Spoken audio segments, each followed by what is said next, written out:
true media. On FM 103.9. Now we voice, now we power. True media go shine like tower. We no go fear, we go talk. Even if they know how make we talk. True media radio on FM 103.9. Now God we dey pray, now true we dey preach. Freedom of speech, now that we dey teach. For so long, we go stand tall. Radio, true media. One voice for all. We honor the land, the struggle, the fight. We shine a light in the darkest night. Because we believe in hard work and faith. To Sierra Leone way. We hold the line, come what may. Them won't set we more them, but we go shout. Now the poor man voice we they bring out. Now we alright for know the truth. Now that make we go protect the truth. Truth big and more than it like anyone. We are the voice, we are the flame. Truth will rise, don't know our name. We are the truth and nothing else. Truth big and we know the play. Now for Salon, we declare the way. Tune in every day to Truth me get radio. 3.9. Truth me get radio. 3.9. Radio to media. Radio to media. Radio to media. Radio to media.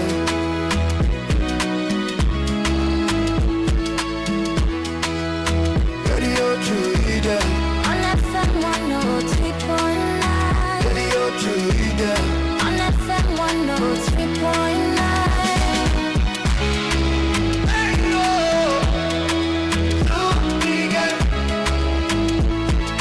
Truth be your radio.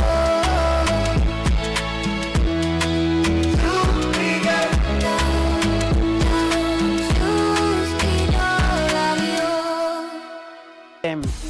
Anyway, for the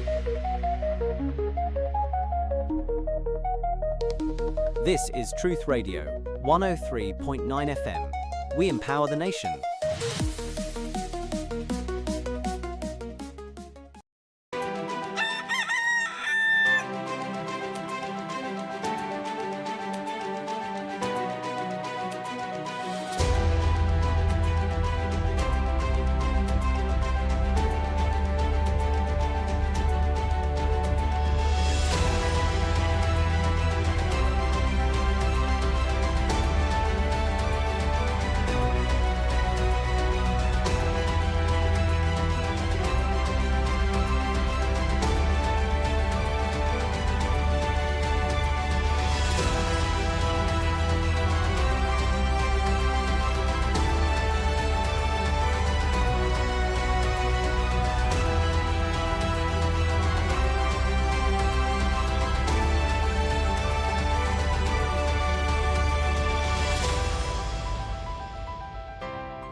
Mina Yusufu Jallo, the Cow Footprints, and you they listen to Truth Radio on 103.9 FM live from Freetown.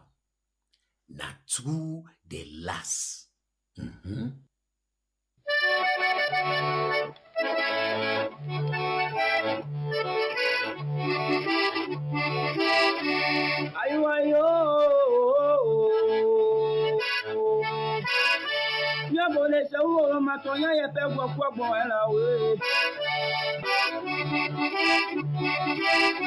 Sonya ya pe gwangwala ngatu ya gwangwe za wato minane FM we.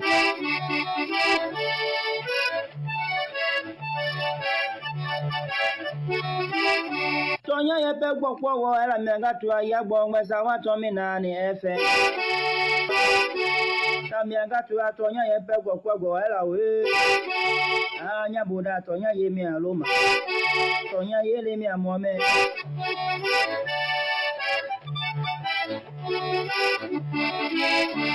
ya bone jagbe nya le de jati anya le du mi do o nya gongo lo tonya ye pe gbokpo wo era we mi ata nu isi vena na bo ra bo mi do eva anya buda je pe gburu ra mi wa bi do tonya ye pe gbokpo wo era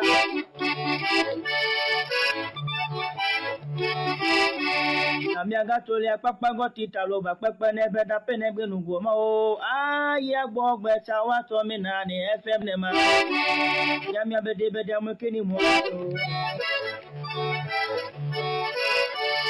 ya de keni mo ni da ke za ke me e bi lo to me gbo ka mi aga pinga e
Leone is a beautiful country. It's beautiful people. Leone is a beautiful country with beautiful people. Good morning, assalamu alaikum. Hope we all sleep well and they do fine. This Thursday morning, today is the 18th day in the month of December 2025. Want to tell Allah thank you for the life, fact that we're able to sleep and wake and come here this morning. We tell Allah thank you, fact that you safe they're alive and they follow you this morning. Assalamu alaikum and good morning. It is a blessing as always for sleep and wake with well body. And tell God thank you for that, and tell God thank you for our lifetime as well. We're back again to do the people's work. It's Thursday. You know, December is ending. Married them plenty, bruh. Every other day, man, they pass and see married. But I still, like I asked the other day, I still not able to understand why people already married, the much can speed. Then I don't know. Is it part of the tradition that way they get married, you know, for drive slow, for broke traffic, for speed and all? You know, you see few weddings yesterday. Yesterday has been a long day, you know. I was outside, met with a diplomat, met with the Minister of Foreign Affairs. Yeah, it was kind of long day, you know. Yes, but congratulations to all the ones who married and who not married it. We've been saying December, we still they look good, we still get time, still get some few days. You know, they look forward to that. Hopefully, we'll get some invites. Get me party. We still need to give up on them.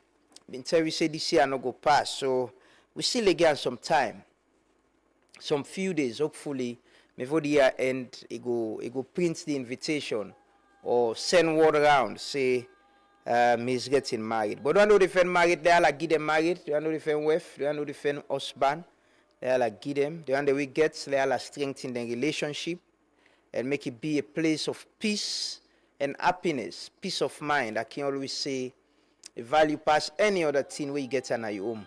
Me brother they talking there, and I was like, you know, with all the Agbana the world, we don't Agbana workplace until you go hustle by your business, whatever. The least place where you want for go and get problem now you host. The one where you gonna host, let be very peaceful, let be outside you able to get rest and not to outside you get stress, you know. So let like give we all we will defend, let like give it and day. But it's good morning, this is a blessing for getting all every other weekday at this show. It's the festive season. Whoever take break, whoever take whoever take a short break, you know, it's important, you know. Hey, we get for do some technical work here. Therefore, school get for close, you know, they take recess. They take holiday recess, possibly. But we'll go announce that. But I want to say, belated birthday to my colleagues, Abdullah Seni Toure, the Minister of Enjoyment, Motolani, and we other colleague with celebrating birthday today, Samuel Inga Norman. Jesus in good friend, you know, is the man of God in this place, and they pray for we. And also belated birthday wishes to my brother and friend Ansu Dukure. I wish you the very best, very good man. Pray Allah continue for keep you around so that you will continue for do the good thing the way they do. Birthday wishes to all who that celebrate them birthday this December. Man not receive yesterday my man and cut cake now. They not give me say, they not invite me say, them pop champagne, they not invite me, man. That's why I come on office, I go ask about some work way for go on. I meet and they shape the cake and all, you know. Yeah, but man, they look forward to whatever they celebrating birthday want for invite me. I'm hope this is a festive season. Let's meet and interact and get some fun. But good morning to His Excellency the President and the First Lady, the First Family. We see them in dinner, the SLPP dinner yesterday. Mambuno invites me, I tell you now one time. If you can't talk now openly, say, he go invite me. You know, invite me. You know, invite you as an institution. You know, invite me as an individual. None. You know, give me invitation. So, let somebody not say, SLPP organize event, you know, go, or Mambu bin say they invite you, like make public declaration. Mambu no invites me as an individual, you know, invites Truth Media as an institution. Maybe it's an oversight. He's been busy, granted. But I just say I want to make that clear because I mean they look forward for go na the dinner and see what's in the go on day. Yeah, but congratulations to the SLPP, them party, then get a dinner yesterday. Good morning. I see the president and the WEF been there. Good morning to them. Good morning to the First Family. Good morning to military officers them. Good morning to with police officers them, with firefighters, with traffic wardens. I meet up one traffic warden. Say, "Bro, you can send tell I do for the officer. They also an officer there. Good morning to you. I recognize you and thanks for the good work they do. And good morning to we correctional officers them as well. Good morning everybody. Good morning to we people them. You know, we young people them where they also in this country. The one they take with bike, keke, okada, whatever, taxi drivers, poda drivers, truck drivers, trailer drivers. We want to say very good morning to now. One of these days I did drive na Kinghaman Road. Apparently the Okada rider gets a speaker. So inside the car while they drive, Toots radio was on, and he was listening to Toots radio too. And so the sound them in the blast, and I was what people I see. Yeah, someone was on Okada and they listened to Toots radio. So thanks to all of them. Good morning to diaspora people, and today we get to open up the phone line. Voices from the diaspora. 1 year from the diaspora community, waiting and think about the ban where President Trump don't announce full ban. First we been get partial restrictions and stuff, but now it's full. Even people that we get visa, they ask questions whether they can travel and all of that. So we get to talk about that as well. Get some information about that. I met with a diplomat yesterday. some mind-blowing information, man. Yeah, later, I've been on the try for get the Minister of Foreign Affairs on call and day before yesterday, call her yesterday. Apparently yesterday after them pull out the statement, we met and give government in position in all of this and all of that. Yes, but a lot of things do happen. We can talk about that. And then why you for one of the people, say Leonians in the diaspora. I know a lot of families are affected, people and they live in uncertainty, people are worried. There are Leonians here as well. We don't win DV, people them way sometimes can regularly travel for medical, people them way, them family they on process for reunite again, sometimes the daddy or the mommy they oversee the pikin and there, and all that they don't stop now. So it a serious state of worrying situation where a lot of people live and we don't know when it the end. Fact I would say is my information is from a very credible and reliable source from the U.S. Embassy. The acting ambassador could have maybe don't reach U.S. or he on the way to travel to U.S. But he left Salon yesterday for go U.S. for continue with engagements in Washington. We get an acting ambassador. The ambassador been don't go, he resign. We get the charge affairs way now the acting ambassador. Where they're out of town presently. But good morning, everyone, and welcome. It's always a blessing for getting us. I can say we don't take that for granted, but we appreciate that we start the morning with tuna every other weekday. So let us pray. As a family, we believe in prayer. We always start the devotion with prayer. We pray for ourselves, pray for the country, pray for we leaders them, pray for Allah in wisdom and understanding and guidance and protection in whatever they do, especially this festive season as well. People in the drive go offline. There are a lot of activities. We need Allah protection and guidance. So let us pray. Say amen, amen, wherever you are. So Allah go answer our prayers them. Papa God na heaven, we tell you thank you. We don't see this brand new day. We tell you thank you for life. We tell you thank you for we nation salon. We tell you thank you for the leaders then we don't give it, Papa God. Papa God, we pray that today, as we all they grab and go about with businesses, we where they go to school, we where they go work, we get family for take care of, and we all we get dreams and aspiration in our hearts. Oh, they look for you for they bring and come to pass. Papa God, we pray that the strength, the grace, the wisdom, the favor, and all what we need for they will be fruitful and this dunya, and for let we work all make sense. We pray that you will bring unto we today. Lord, we pray that all the past difficulties that we would all experience as a nation, as people them, as families, and as people them when are young picking them. We pray that then they all not go be a waste. We pray that today will be the day we go mark a new beginning in our lives them. We pray that today will be the day where everything will begin for change for we good. Lord, we pray that if anybody there in the nation, we want for bring setback. If anybody there where they try for go against your plan we get for people them in this country, we pray that you will cause their hearts for change. And we all go able to work together as one people, as one salon, for make sure say peace again, for make sure say love again, for make sure say prosperity come to all the people them now, all walks of life in every corner in this dunya and in this nation. Papa God, we tell you thank you because we know say this is not a brand new day. We know say this is not a blessed day. We know say this is not a day where everything get for turn around for we good. And we know say we go always get a reason as a nation and as a people for come back to you because now you're not the one where they make all things work out for we good. And we pray that today will be the day where they go rise and today will be the day where they go experience freshness and they get fresh in their own life. And at the end of the day, we will give you glory and we will give you praise. We tell you thank you. In Jesus' name we pray.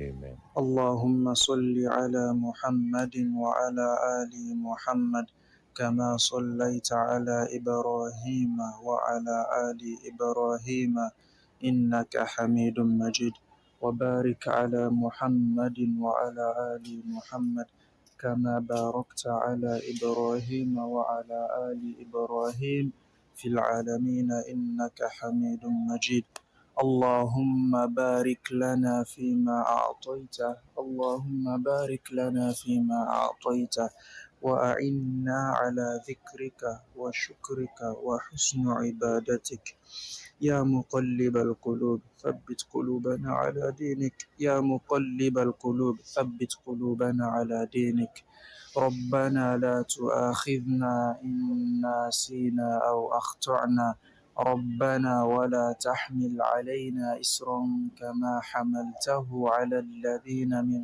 قبلنا ربنا ولا تحملنا ما لا طاقة لنا به واعف عنا واغفر لنا وارحمنا أنت مولانا فانصرنا على القوم الكافرين اللهم ربنا آتنا في الدنيا حسنة وفي الآخرة حسنة وقنا عذاب النار اللهم لا سهلا إلا ما جعلته سهلا وأنت تجعل الحزن إذا شئت سهلا برحمتك يا أرحم الراحمين سبحان الله وبحمده سبحانك اللهم وبحمدك ونشهد أن لا إله إلا أنت ونستغفرك ونتوب إليك اللهم أنت ربنا لا إله إلا أنت سبحانك إنا كنا من الظالمين لا إله إلا أنت سبحانك إنا كنا من الظالمين سبحان الله وبحمده سبحانك اللهم وبحمدك ونشهد أن لا إله إلا أنت ونستغفرك ونتوب إليك Believes in the Almighty God, yes, sir, but he not get money,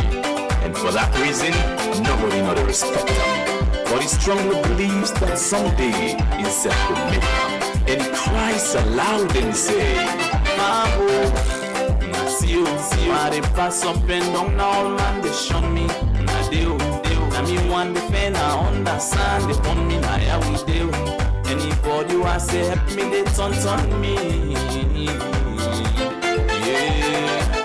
This scripture is taken from St. Augustine, reading from verse 1 to verse 5. You see me na miracle, time bomb explode. See me na miracle, I say Satan said nobody know. You see me na miracle, time bomb explode. See me na miracle, I say Satan said nobody know.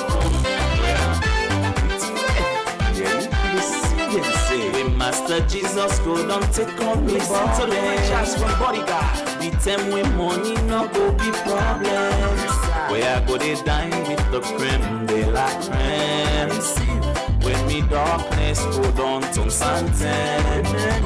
And the one then we no go no how far from much go 1 million.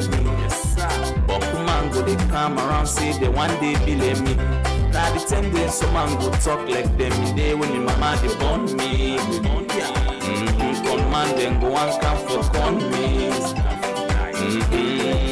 They sing aloud and they watch the one that with the book lesson now. This time he says, so if you want go they VTI me. No matter of time, I say go ahead and embarrass me. No matter of time, but not for do I want them more. Where are the worker on the source can cost me one time more. Cost me things on me over.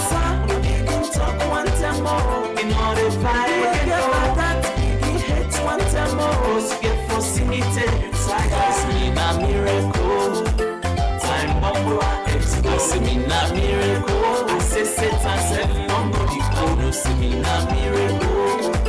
Time bomb I see me na miracle. I say Satan said nobody go. If you want let's meet me. I want them we are broke. And if you want to move with me, body come now at you come.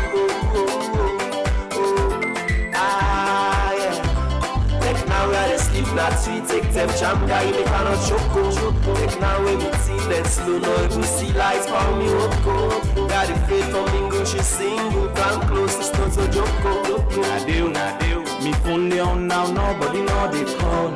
All man they on me, but they make party, they not call me they at all. Una they see you, I go put cola model or say cola too small. We do, una they see what's in the apple tree. People when they hustle, waiting happen, all man gets their own story. But continue for do your hustle, continue for play your part, continue for do waiting right, avoid waiting wrong. It's tough space presently, but things will get better. Hopefully one fine day. And I hope they keep winning.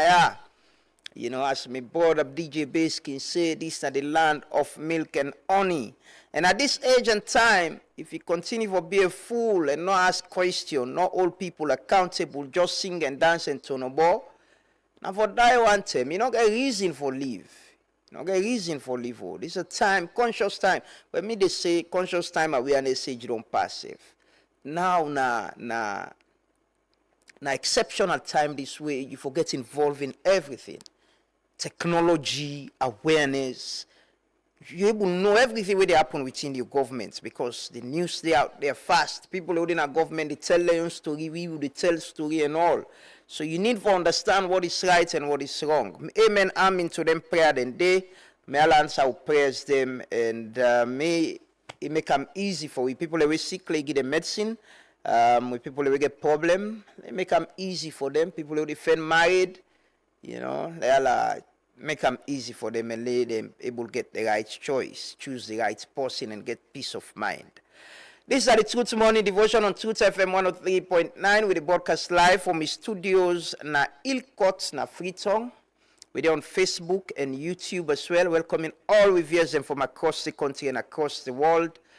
We take the pledge this morning. That now we on commitment to this country. That now we on commitment to civic responsibility.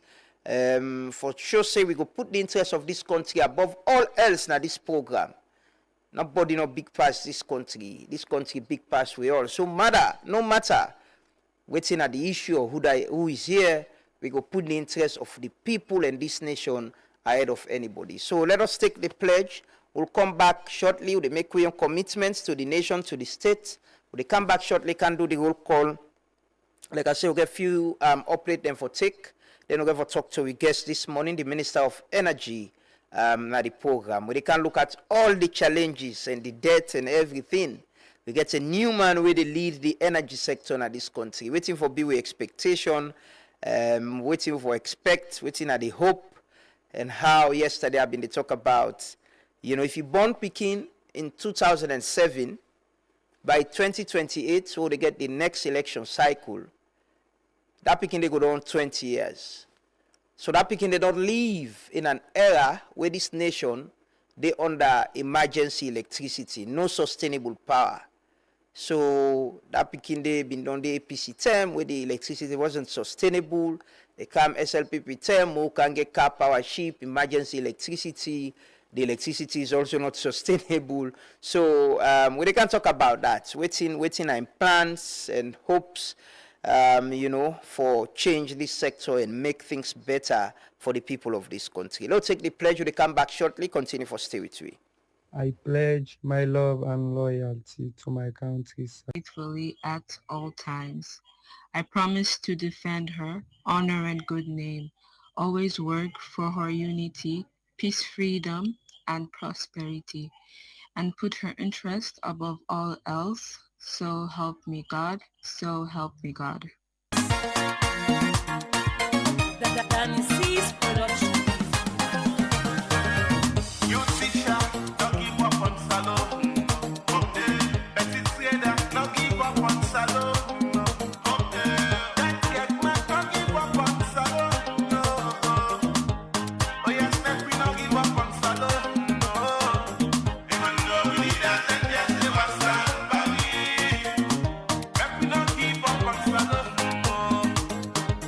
Even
yeah. The youths them nowadays we too hot. Oh yes, I know the pressure too much. Take life easy, but I cool off. Cause you stress till you die, son, now you lost. Yeah. Man, I'm too desperate. But if I were waiting, I able afford, then go say I too let fake. One this, one that, one car, one forget like 2 estates. You get for no say everything that time. Not kill yourself for USA. Yeah. We want forget we families, better life. We all want for give families better life. We all want for live a dignified life. But not be too desperate. Not allow person for go get you into drugs. Not allow person for go get you for sell drugs. Not allow person for tell you say where you sell kush, you sell cocaine, you sell this, you get fast money. No. You'll be destroying other people. You'll be destroying other families whilst you the flash wealth around. And it doesn't last forever. One fine day, one day, you know, it go tell on you. If you not tell on you, it go tell on your family or you picking them, if you get them, or your family safe. So as much as things are tough, don't be too desperate for do things and way bad or involved in drugs. Go sell drugs, go push drugs, go produce drugs. And as I always they appeal, this festive season, don't not forget we safe. This is a time where drugs in the past, now with communities, now the festivals, the carnivals, the police them, the law enforcement agency, they'll pay attention to the event today. And we serve as community people, they'll pay attention, they'll protect we picking them, protect we young people them, and protect this country. We still they talk about the kush, it's still around, they not going outside, it there. And don't raid, arrest people, and still they raid and arrest people. But people who depend on drugs business, and people who dry eye, then dry eye bad. Dry eye bad. Sometimes they will act like to you like they're not depend on safe. Then can vex me. I know. Then they vex when they talk about this. They're not happy. But you don't need to be happy about destroying the lives of young people. You know. So don't pay attention. Don't not forget we safe. Don't not let we guards down as we did the previous time. While so they discuss and talk about issues, them they'll still talk about kush and drugs. Let we remind we safe say still there. If you get information, pass them on to the law enforcement authorities. Them then go take action. But good morning. Let me do the roll call quickly. Good morning. Like I say, school go for lock. We'll go take recess. We'll go take recess very shortly. But we'll announce that. We go announce that. Good morning, Beleng, and welcome. Good morning and welcome. Abdurrahman Tijan, Lamboy Richie, Alike Mansare, Peter Beckley, P. Bex, Bintu Koka Kamara, Musa Kamara, Alal Ba Kamara, Sajo Ba, Med, Yusuf Sise. Med, we can talk about the visa issue. We can talk about and a lot of information about it. Am I? How are you, man? Gabriel Indolo Lebi, Stephen Howard, Shiba Concept, Shiba, good morning, Shiba. Lamboy Richie, Santos Banks, Abdulaziz Kagbo, Clementina Williams, Amanatu Sanusi, Alita Ansukata, yes. So Emma been say, I tell somebody the last time, Emma been saying, no need for sing new song there again. It's only just they play old song them. We been don't sing about this country. Things that we been don't sing. They all they relate to what's in the happen right now. You know, most of them songs same. You can just sing them. It looks like my new song, you know.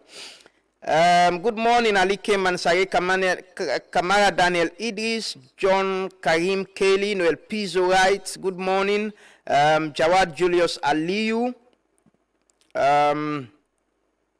Yes, Bumi, Sarah Thompson, Motel, Nene B, Yusuf Sise, Gaddafi Bari. Good morning, Sir John Bayo, Med Kaba, Konko Mansare, Fuad Bangura, Fuad, Gabriel Indolo Lebi, Ibrahim Kagbo, Amanatu Sanusi, Mustafa Masakoy, Grace Mosori, good morning, Jaya Koka, Maliki Dabo, Suma Abdullah, good morning everyone, Alaji Isa Kalon, Fode Kamara, another morning in the Republic. Do don't clean back, my brother. Sulaiman Sanko, good morning. Good morning, good morning, good morning. Alaji Amadou Jawara, Alimatu Demon Kene, good morning.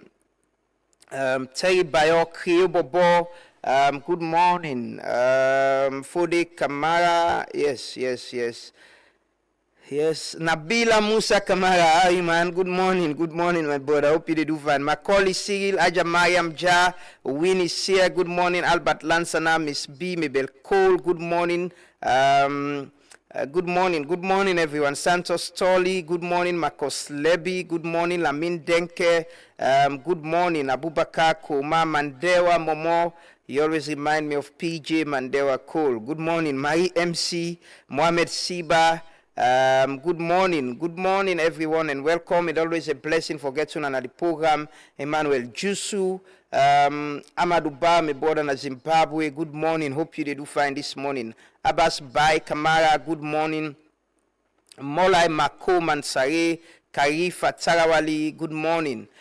Good morning, everyone, and welcome. It is a blessing always for Getuna, and we want to say we appreciate Tuna time and support every other time. And good morning to me, Brian, big brother, Usman Bank Sanko. But you go Goat's Kingdom, you know, me go, but no problem, but I go equalize one day, hopefully.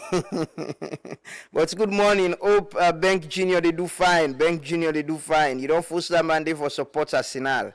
You know, Saltec Sal, Frederica Crispina Johnson, good morning. Fode Fuad, good morning. Jacob A.L. Cole, Abdul Sori Sise, good morning. Fode Janet, good morning. Good morning, everyone. Good morning, everyone. We need to run a bit. Let me take some of the news stories then. Yesterday, some of the news stories them where we broadcast. Paramount Chief na Cambia been invite Bomswe after I say the thief transformer, you know, been carried that story there yesterday, and thankfully me brother Jamie Yaya Barry been there Cambia, so he pop up this story and I say yeah, we need for follow up on them. And yes, so if you watch now at the Bomswe and they saw and say the thief transformer na Cambia. Remember this been to happen na Lunge some time ago. They say them been thief solar lights them, so they been call people and for can swear. This na transformer they say them thief, so the chief call people and for can swear. The person, the people them with thief am. Now the people already do this swear now they see na the screen so.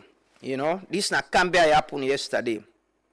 Another update, the Deputy Speaker na Parliament on Ibrahim Tawa Conte don't ban miniskirt trousers for all women them where they go na the well of Parliament. He make this announcement yesterday. Let's just watch that video there quickly. And I'm going to make a pronouncement today. And that pronouncement will stand.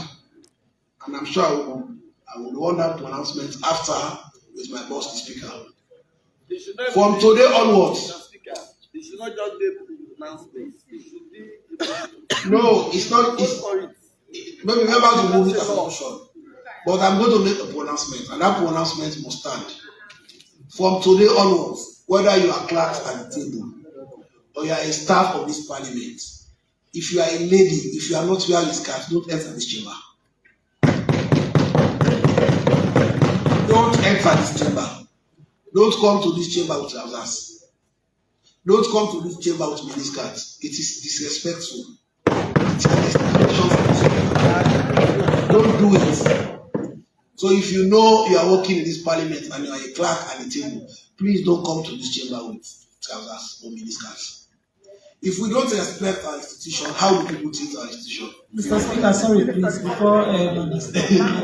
before you call on Madam Minister, I know you have ruled already on the dress code for workers, but there are some dress codes, Mr. Speaker, that you call corporate suits. Like you have a suit and trousers. That's official. I don't know if that's accepted worldwide. I don't know. Perhaps that needs clarification. No, you see, even in the judiciary, they have leaned back to certain dress codes, but they don't change certain conditions. Yes, yeah, female lawyers can have corporate dress. The only thing that is not tolerated is actually displaying this part of the but if every other part is covered, then you're fine. You see, the thing about the corporate dress is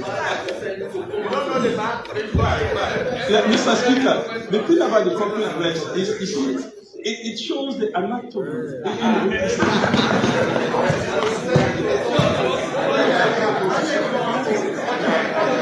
Okay, so I would amend the pronouncement. If the trouser is a corporate, yes. If it is not corporate, don't bring it inside the chamber. Because no, even strangers, if your trousers is not a corporate suited trousers, don't bring it in the chamber. So at least I've been backwards. Well, that's the speaker, the deputy speaker of parliament, Honorable Ibrahim Tawa Conte, been they make a pronouncement yesterday, say there is a ban on miniskirts, trousers for all female way they go na the well of parliament. Me just think say we could have said anybody with the kind of parliament, it could be a man, dress decently, no need for begin, describe, the other MP was describing a woman in the dress and all of that. We always single out the ladies and women when it comes to the issues they are. And nobody need to tell man them how for dress. Why? Man, man can dress some other kind way back. People don't dictate to them how they should dress or how they shouldn't dress. It should not be a general rule. Everybody should dress decently. Just get decent and come to work or come in a public place. Yeah, then I want to update them. There is another update. The Ministry of Foreign Affairs being issued a statement yesterday. Let me take that quickly and see the statements where the ministry been published. I will just read them quickly. It say, just read them through quickly. They're on the screen now if you see them. Say the Ministry of Foreign Affairs and International Cooperation press release, Government of Sierra Leone responds to expanded U.S. entry restriction. Freetown, Sierra Leone, 17 December 2025. The Government of Sierra Leone has taken note of the recent proclamation issued by the Government of the United States of America on 16 December 2025, which imposes full restriction and entry limitation to nationals of Sierra Leone.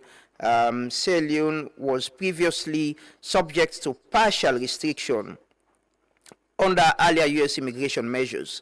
According to the proclamation, the United States has expanded its list of countries facing partial and full entry restrictions, citing concerns related to visa overstay rates, compliance with repatriation of removable nationals, and the broader U.S. national security considerations. Sierra Leone, among others, has now been moved from partial to full restriction status. In light of the above, the government of Sierra Leone hereby states as follows. Sierra Leone remains fully committed to strengthening international cooperation and addressing immigration concerns raised by the U.S. government. Cognizant of these restrictions are subject to review. The Ministry of Foreign Affairs and International Cooperation is actively engaged in ongoing constructive dialogue with U.S. authorities and has taken progressive steps to address the issues raised. Sierra Leone continues to uphold its obligation under international law and existing frameworks to enhance document security, repatriation process, and information sharing mechanisms in line with global best practices to seek sustainable relief from the restriction.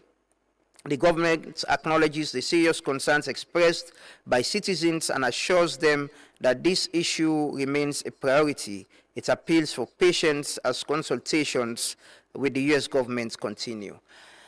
Okay, so this is the statement. We've been doing announcing we're going to open up the phone line. We're going to do that a little bit late because we get guests where they are already. We don't want to keep them waiting for long.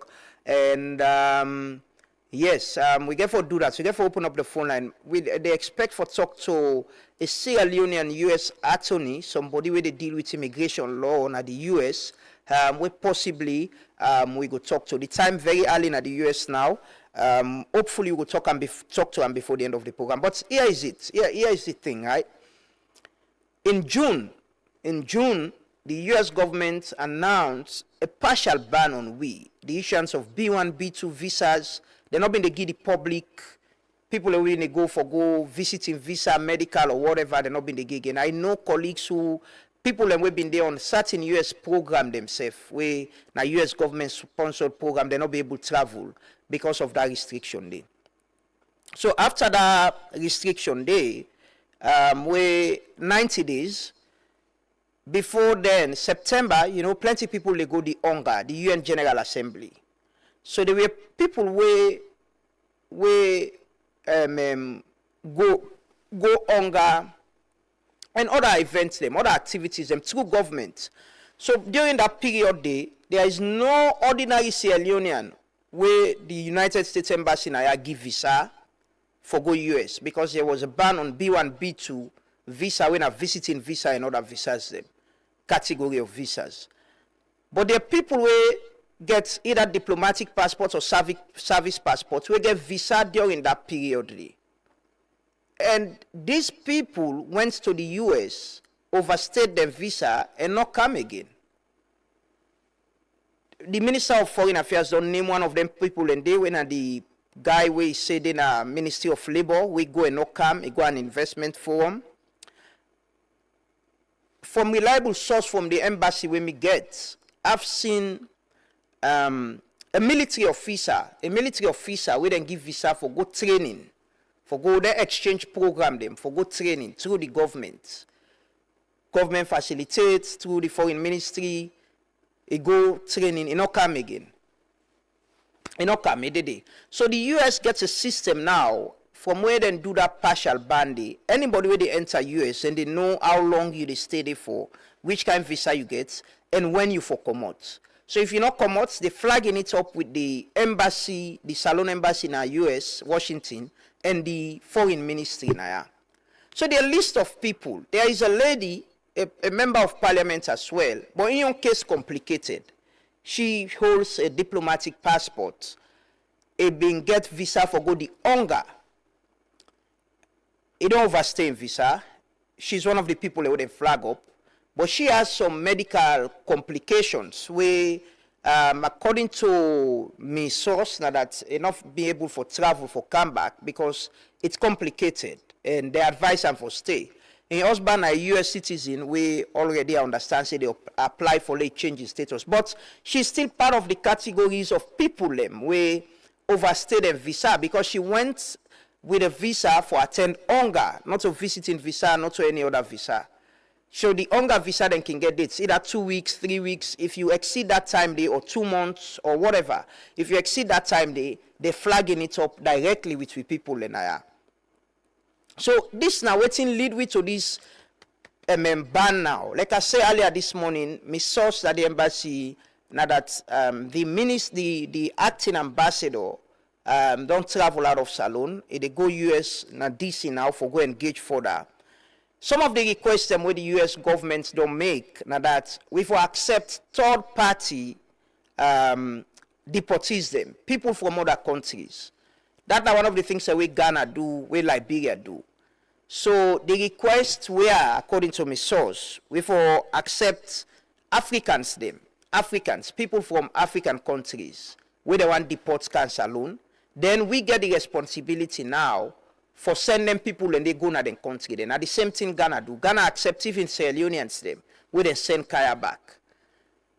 Well, governments were saying, no, we can't, that is too big for us, we don't have the capacity to do that, that is a serious challenge. Let's take just people from West Africa. So this negotiation been they go on for accept people from West Africa, we go come here and the government facilitates them transfer and then country them. While this they go on, you get people them we travel through the government. Again, I make this very clear. The people them we overstay them visa between June after the partial ban to now are not ordinary Sierra Leoneans, not so people that we get ordinary passports. They're service passport holders and a diplomatic passport holder. So that this whole situation make the whole thing not complex and everything don't change. Because if we don't negotiate, say, yeah, we get cities in the way been overstay, we get people who want deport who alone accept, look, start the negotiation. And during that period, they will be on partial ban. People that will travel through government, then go, they overstay them passports, they go on away, they not see them again. And the US government will be saying, but then people, I don't put them on partial ban.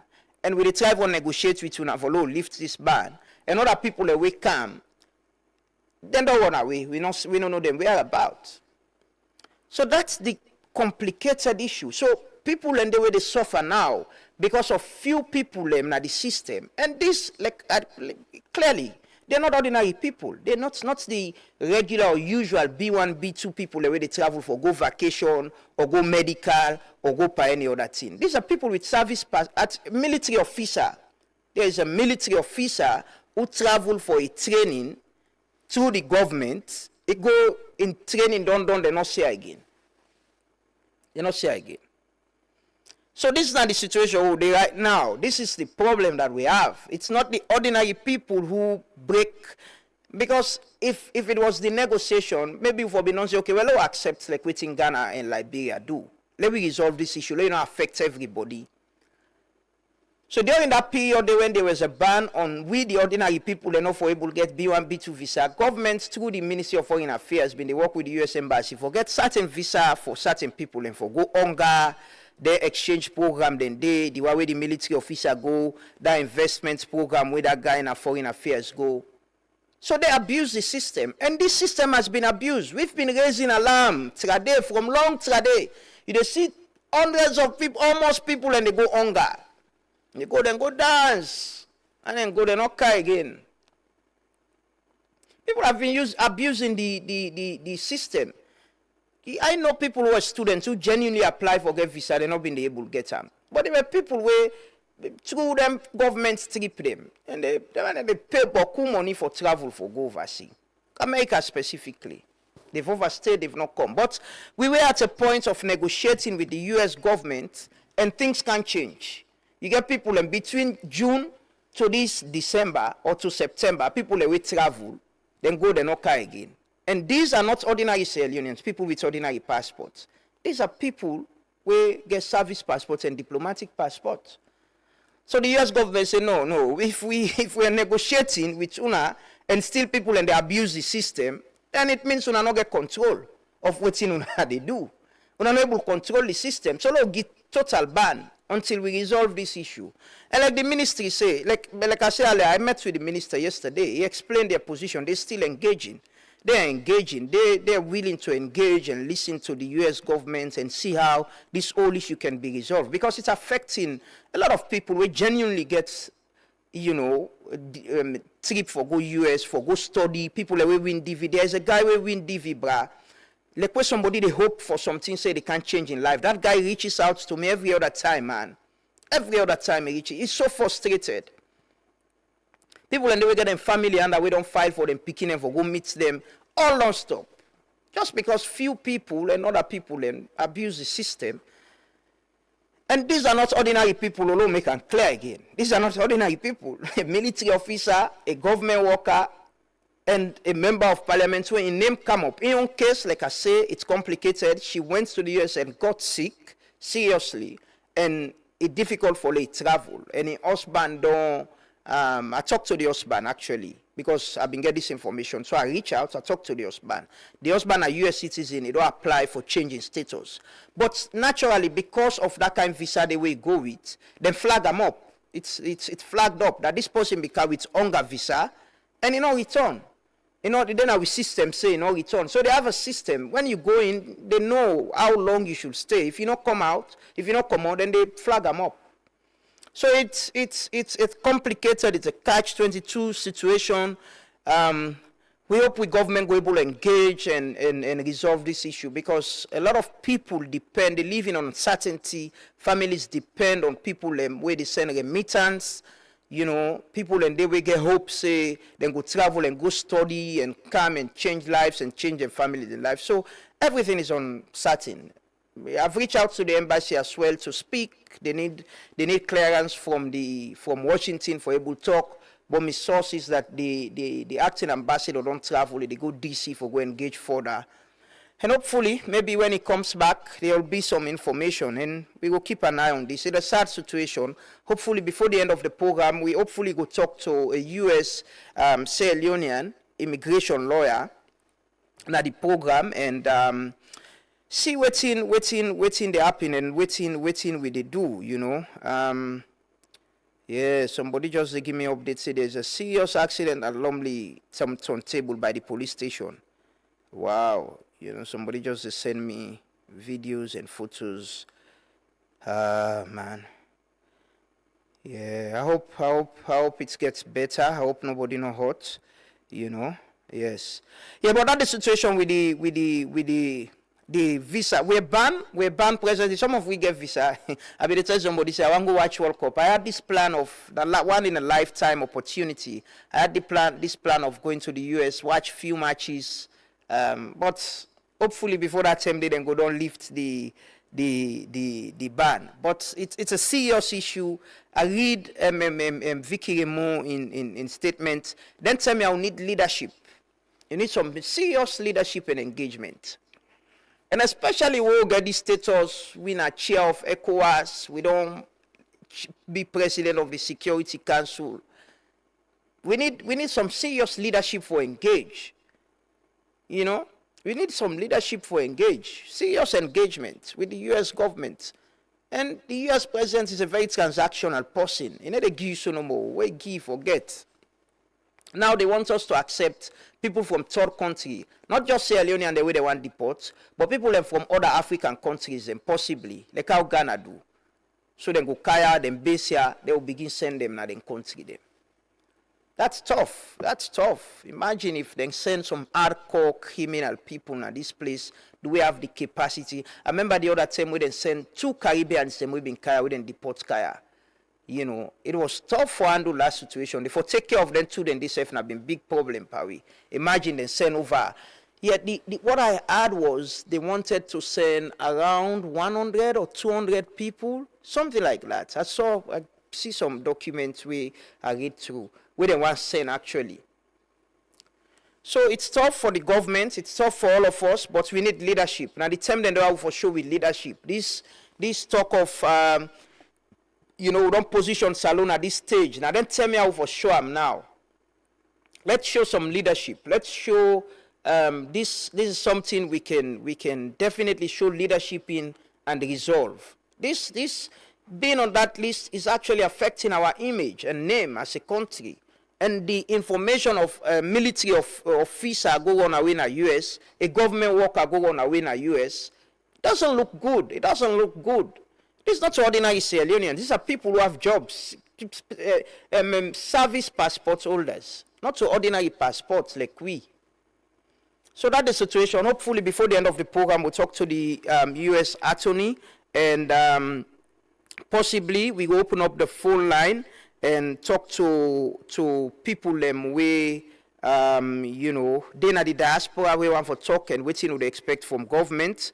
And yeah, it's a tough situation. It's a tough situation. But let's see how things go. Then we'll continue for giving our updates. We'll continue for giving our updates as and when things they happen. But you know, people don't abuse the system. Imagine we get temporary ban within 3 months. People then go, they're not care again, man. And these are not ordinary people. So, yeah, we can get joined with guests very shortly. We'll take a quick break. We'll come back shortly. Continue for Stay With 3. This is the Truth Morning Devotion. I just get some updates. Say there is some serious accident. There is some serious accident now. Lumley roundabout by the police station. They say the driver there in a very critical condition. Hopefully the authorities them go zoom in there and see how they go help. Well, thank you so much. Let's take a break. Thanks to the person who sent me the update there. I appreciate that so much. Let's take a break. Then we'll come back shortly. Continue for Stay With 3. 1 minute Konani, know your rights in 60 seconds. Brought to you by Citizens Beret. The Counter-Terrorism Act, waiting you need for no.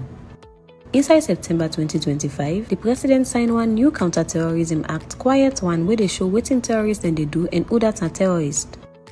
The law corrects boku problem them where civil society been see inside the last bill, but the process not happen the right way. Now parliament they make law under the constitution, so the bill for don't go the back before the president sign them. Where we not follow the right process, citizens them through the MP them not go able add voice. The law even allow government and other company them for listen to personal call and message, and like the courts not say so, people go take advantage of this and unbox citizens the right to privacy. As citizen them, we for team up Tranga one, call for correct process them where then they put law,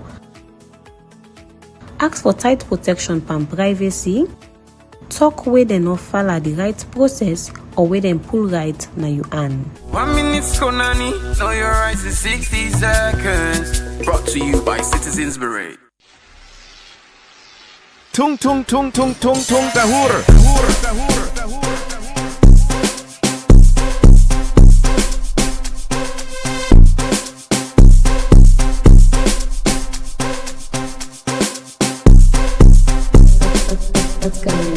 Tung tung tung tung tung tung dahur.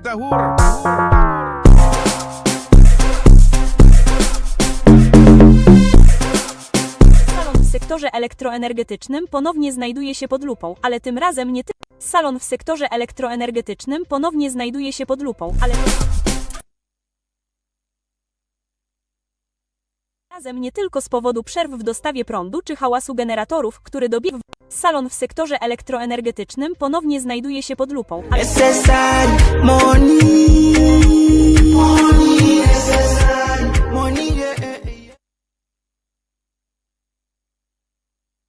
in the room, smart, yes. Entrevista por Mike. All me legacy boy. Oh yeah, big time enjoyment don't come on, it don't come. Hey, this is not the end of your enjoyment, the end of your party, end of your chilling, you know who left behind. It's the one corner to present end of your Sylvester party. Volume 6. That means, you know, we don't go to volume 1 to volume 5. You don't know what you know what you can do. This is not the volume 6. But what's going to tell you? Wednesday, December 31st, 2025. That on the last day inside the year. Come, there'll be party. This is now big time party.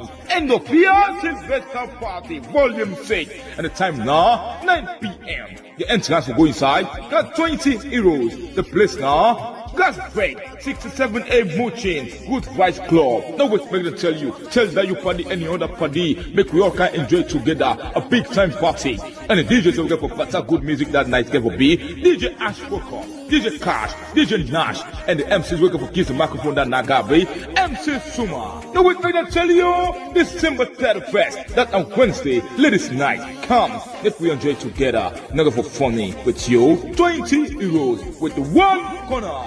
It's a big time bloody da. Yeah, man. Necessary, the money necessary. Necessary, money. 1 minute Konani, know your rights in 60 seconds. Brought to you by Citizens Beret. Kush, the silent drug crisis.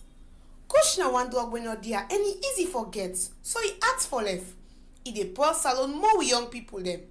It can make person sleep and can swell, body can wound and can even die.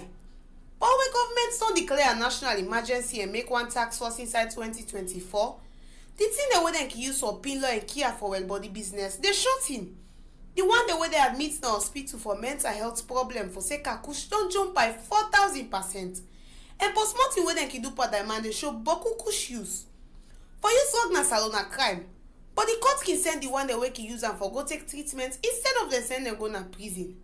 New regulation there inside 2024 they make people then get more treatment center, land where they have for reduce the use small and for protect people then right. Kush don't make boku left school. Their family then get spoiled out and you don't unbug the good them way salon gets all about na the wall. So we for talk about how Kush they affect we.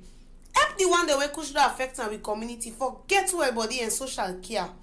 and we beg the government for train more medical workmen them, block the supply chain them, and put attention perhaps for help the one them where they abuse the dog for left and small. 1 minute, Konani. Know your rights in 60 seconds. Salon in electricity sector dey under scrutiny again, but this time not for just blackout or for the noise of generators them na every corner, but new findings from the World Bank and the Institute for Governance Reform don't show something deeper. A system where they struggle with debt, inefficiency, and a crisis of accountability. According to the World Bank, the 7th edition of the Sierra Leone Economic Update, electricity subsidies now one of the biggest threats to government money. Inside 2024, subsidies claimed to 0.7% of GDP from 0.6% inside 2023. And even with this support, EDS are still not able to pay their supplier them. As of December 2024, EDS owe independent power producers them $70.6 million United States dollars. That's about 1% of the country's entire economy. By July 2025, the debt will rise up to $91 million United States dollars, despite a $17.5 million down payment and a promise for pay $1.5 million each month. According to the World Bank, then debt are not random, but then they expose a deep structural weakness on how they build power, collect them, and finance the country. The reports confirm what businesses them already know. Unreliable power, they hold back Sierra Leone in private sector. Today, over 62% of offices them and companies them rely on backup generator. Farms then they face an average of 4 major blackouts them every month, where each can last but 9 hours. And for sake of that, businesses then they lost an average of 16% of their monthly sales. Even large corporations them don't give up for waits for stable supply. One recent survey by the Institute for Governance Reform paints a mixed picture. On the other hand, 76% of Freetown residents then say electricity don't improve in the past year. The West reports the highest satisfaction at 83%, were followed by the central part of Freetown with a 77% and the east part with a 71%. But the improvements they have to bring serious complaints them. 90% say tariff then too high, 67 report but unstable and low voltage, 34 points to corruption among EDSA staff them, and Boku talk about something where even more troubling. Big companies them and government offices them not a pay light bill. For all that copper wahala yasu, the National Revenue Authority don't lock EDSA and domot and complain say EDSA not they give them the GST them what they collect from people them where they pay them inside their light bill. The World Bank outlined the depth of the problem. Over 64% of Sierra Leoneans them not get access to electricity. Technical and commercial losses stands at 50%. Women say the light that they produce, they not pay for them. Collection efficiency still low at 76%. And the electricity that they generate unused because of fuel shortages, maintenance gaps, and seasonal limitations them. In simple terms, the sector financially unstable and governments they pour money every year into the leaking system. For fixes, the World Bank don't give urgent recommendations them. 1. For adopt realistic medium-term fiscal plans them, especially for energy spending. Number 2. For improve efficiency in public spending and for tap unnecessary borrowing. Number 3. For give strength to tax administration, where include for enforce GST remittance from EDSA. Number 4. For carry out decisive reforms in the electricity sector, where go reduce losses, enforce bill payments, and clear areas them where they know the auto power producers them and serve for improved tariff setting. The message clear. Sierra Leone in electricity problem, big past outages, na crisis for the governance, debt revenue and accountability. So te EDSA reform the financial system where Dr. Kande Koleyum Kelaluk Tayapa, the sector will continue for drain the economy and take plenty pan the small couple them where they for do other work them. From them, the new minister, Cyril Arnold Grant, will come with big kata for country's AB load, for give sustainable light and self-pay all the debts them. Well, welcome back. Many thanks to my colleague David Spin Solomon for the detailed report from the World Bank reports, economic updates reports. I got the pleasure this morning for welcome the Minister of Energy, Cyril Grants. Good morning, sir, and welcome. Good morning, Lamrana. Thanks for having me. It's very early, but I'm glad you called me for come talk to you about energy. And Sidoya, so I watch the report you do. I want to commend you. Thank you. That was a really well done professional report based on fact, because most of the time when they talk about energy, now so rumors upon rumors. And I really commend as a journalist that you actually got a report and you reflect on it and made certain statements that are true. And that's in line with your logo, Truth Media.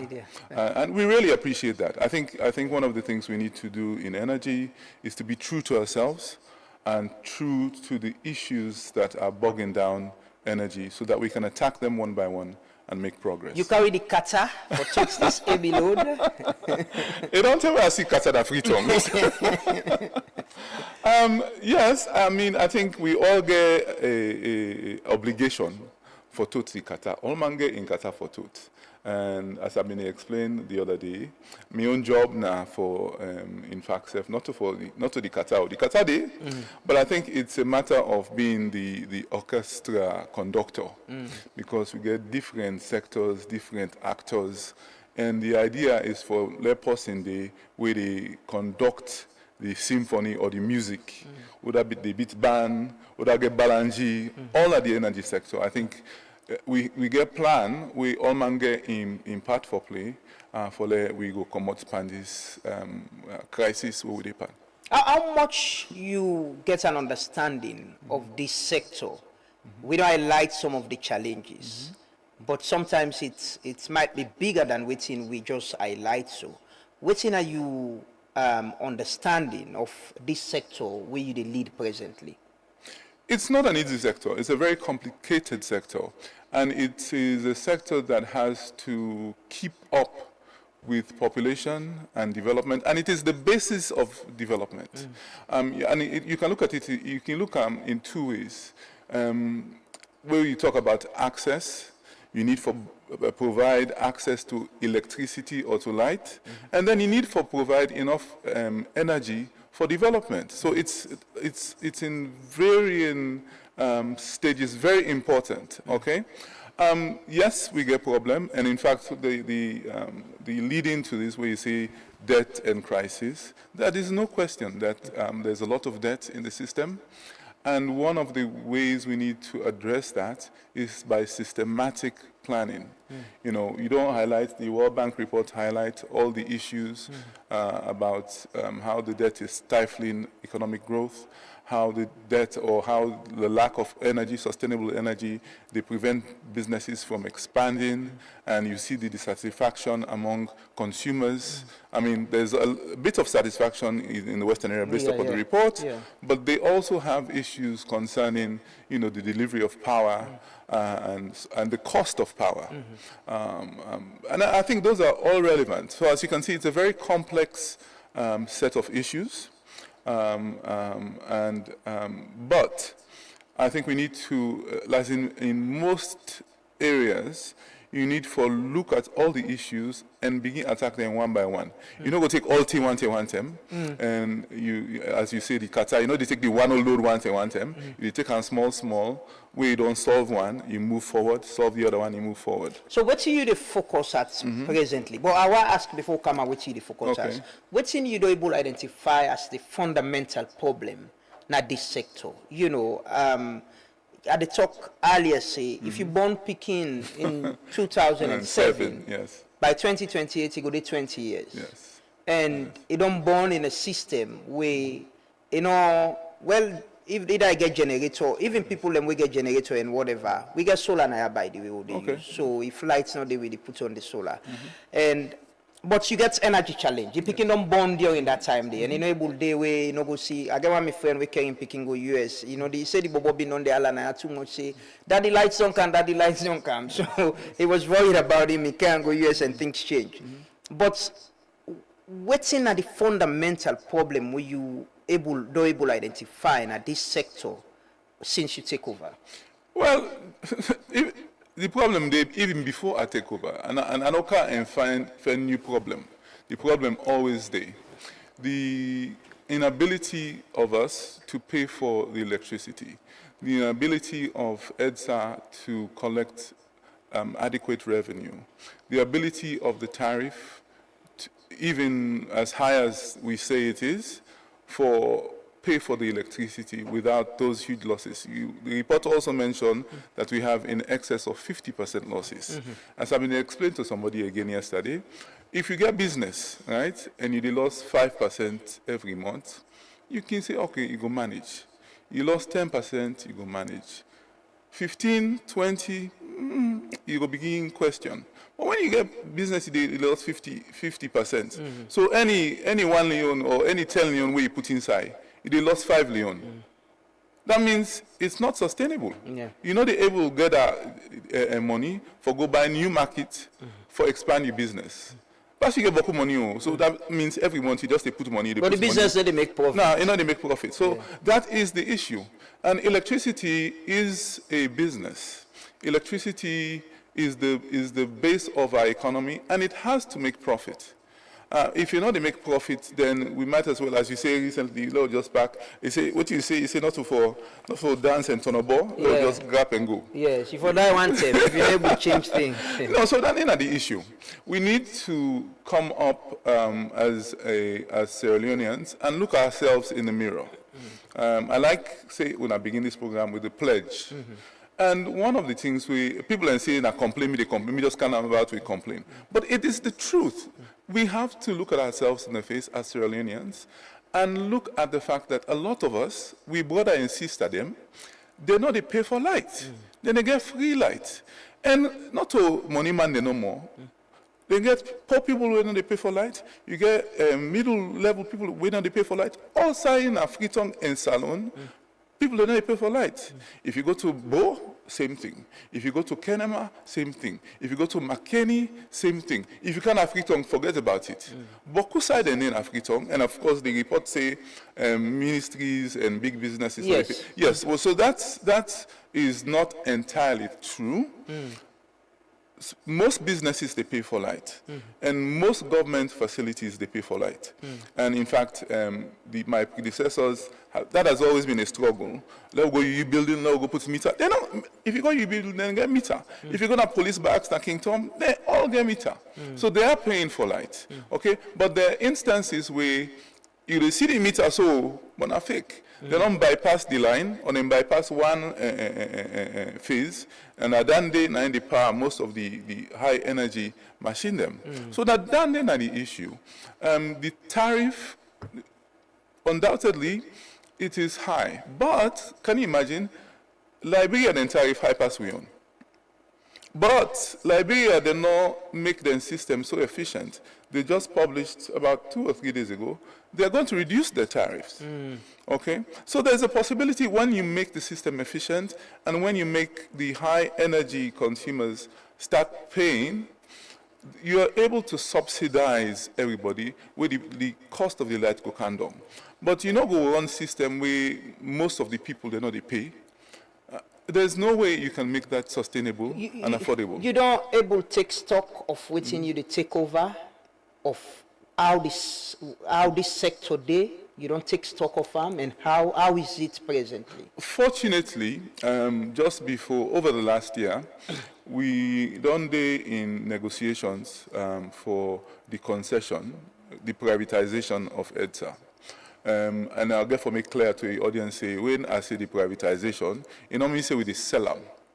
We put out a tender for the company them around the world. We went to about 30 or 40 companies. Say, look, we get to utility, and we want let una, if una can show interest, una all come, help we run the utility.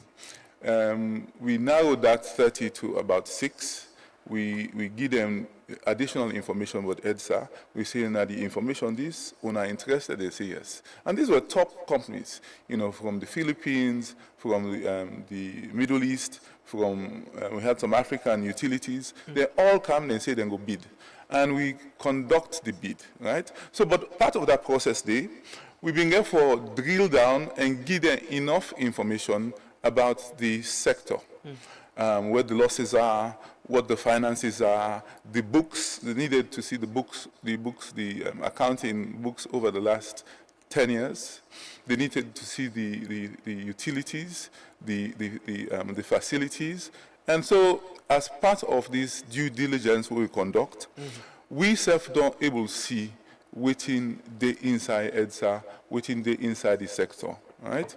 And so, yes, there's a very good understanding of how the sector they operates and within are the deficiencies. And in addition to that, within we don't do with the help of the British government, some funding we can in, we decide, say, let we understand in detail within the network na Freetown.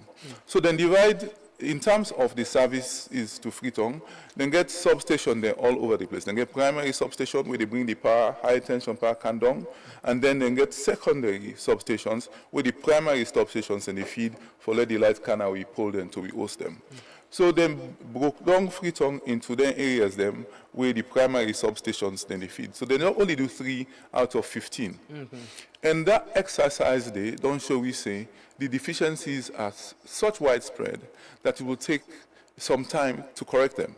So we get an understanding, say, there are transformers that are overloaded, transformers that are old, not enough transformers, people on meters that don't have the tier that they're supposed to pay for. You get some welding shop them when a residential amounts and they pay for.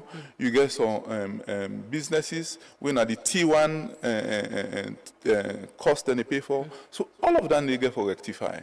And so we gladly say this concession they can be because it give we an opportunity for bring somebody who get experience in utility for can help we for fix all the issues there are so and run the system efficiently, make sure that it takes care of the EDSA workers at the same time, because they will tell you say the EDSA workers are disgruntled. So we want to say the conditions of service will get better, and EDSA will be an institution that we can all be proud of. So the point you're making is EDSA will be run privately? Yes. By a private company? Yes. We're not a government going to give them subvention again? Well, so government, in the early years, there will be some subvention because it has to take off. There has to be a transition. But after that transition, in fact, we give them, the way we structure them, we give the company 2 years. There's a 2-year finding out period where then really can now understand the system, Freetown, McKinney, Bo, all side. Okay? Understand what are the losses, work with the EDSA staff because the EDSA staff will now become part of that company. So in 2 years, we ability for assess them will be a little lenient. Say, okay, when I just come, when I find out the system, but after 2 years, we begin hammer them, say, okay, this now the KPIs, the thing they want to get from meat, when I get for them reduce the losses by this amount, when I revenue collection for them be by this amount, when I for them install meter them, a number of meters to these developing areas. We not get electricity, we not get for expanding network. So there are a lot of parameters we then now get for meat, for let we evaluate them, for let we know say that they do a good job. And by that, we be able to pay them. Is it that they go take over the liability as well of EDSA? No. So the liability that has existed up to a point, we have to determine what that point is. That liability they now will be government in responsibility. Okay. Between EDSA and EGTC, then two beginning under the ministry. Who do they perform better? Who's the problem there? They say Papa and Mama no go let one picking past the other, right? So, but EGTC can say EDSA owe them. I don't. yes. EDSA will pay them. Well, that is true. Yeah. So when they unbundled the sector in, I think it was 2011, the idea was that the NPA will be in Sabi. That Baba way is say one 2007. You go too young for understand. Waiting, we will say NPA. You're not gonna know what we talk about self. They unbundle them so that it can create efficiency into the system.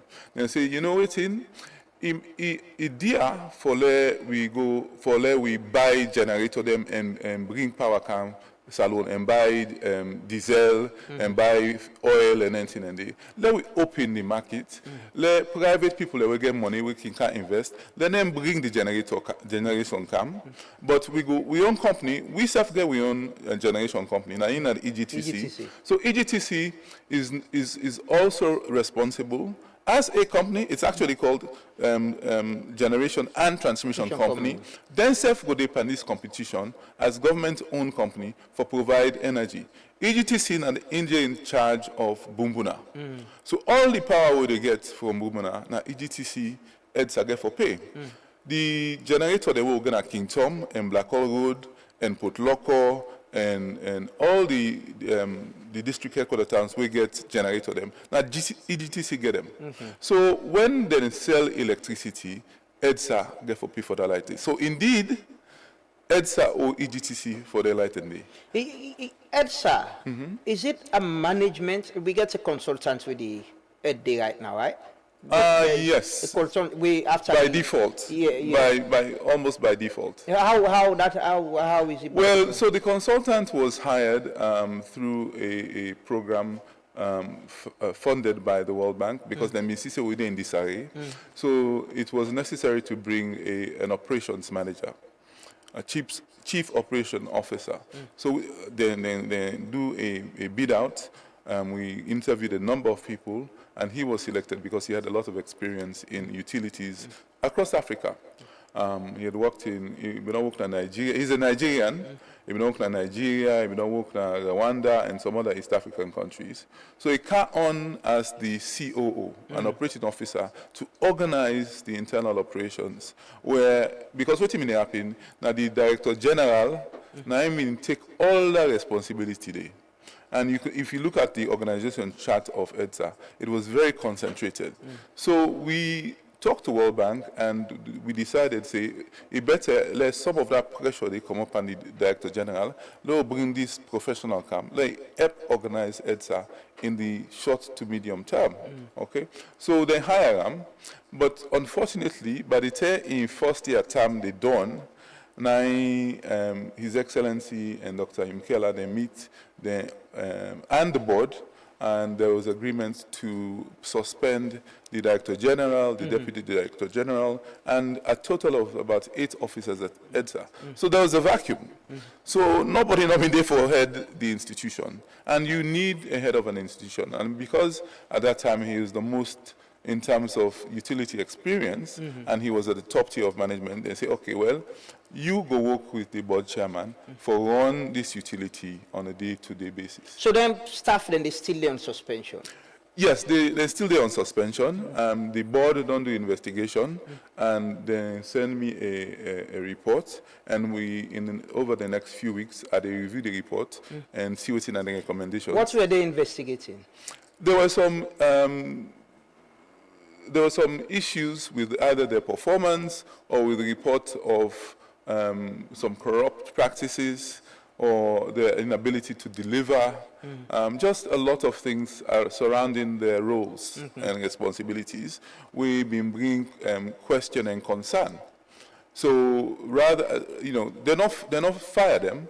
So they put them on suspension pending investigation. Okay. The EDSA itself, with your own knowledge and understanding of the sector, is it that it gets human resource capacity problem, or not just that people they not get the conducive? And I listened to the chairman some time ago on Radio Democracy. He was talking about how the institution itself not get motoka them for good people and not get motoka for good do them work. The constraints and challenges. Is it that enough knowledge for they will function well on a capacity problem. It's a Sierra Leone problem. I mean, that it's not, just saying an EDSA problem, Dandy. It is an EDSA problem, but it's a Sierra Leone problem where all our institutions, all our government institutions need to invest in human resources and in resources for let the work go before. But it's much more acute, where I say acute, you feel an EDSA, because if engineer then they got rich,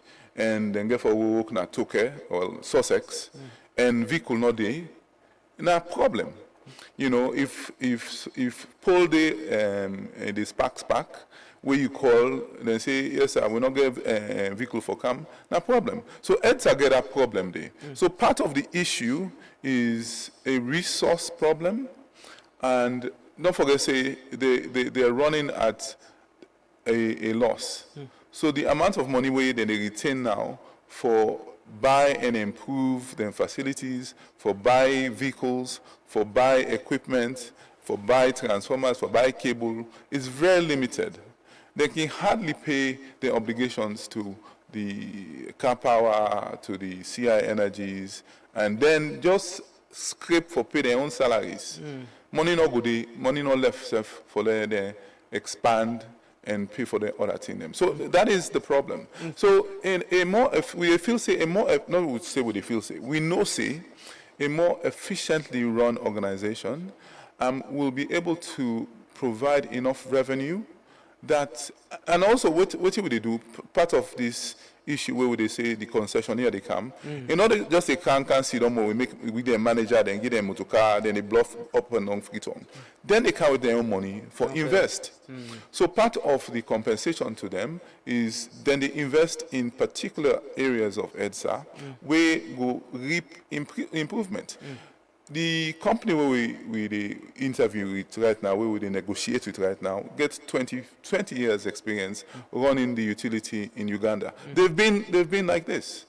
They were when they take over the Uganda utility, then losses here would see then 50% losses. Now so them been there. The utility was in disarray. But then come in and systematically begin attack the issues here one by one. And I think in the first 12 years, they were making a profit. Is there a timeline for this concession? Well, we're there in final negotiations now. And we don't do one negotiation already. We've been supposed to do a negotiation day before yesterday. But we decided we delay a little bit, let we get enough information exchanged between the parties, and then we can proceed further. But we hope say by the second quarter of 2026, they will be on board. Electricity problem, is it about generation? Is it about transmission? Or is it about people who the thief light or people who never pay for light? All. Generation, we get generation issues. We get generation now because of course we get car power, even though we go talk about the facts that we call our emergency power. We get car power. We get a lot of generation in progress. I've been talking yesterday in our other radio program, say right now we get a project within a build at Kisi. We give 108 megawatts of power, big plant. It got done substantially by the end of this year. If you go Newton, we get a 30 megawatt solar plant with battery backup then they build. We take electricity from we neighbor them. So there's consistent. So if you go, people in Akenema, they don't know it's in a blackout. Then they get electricity direct.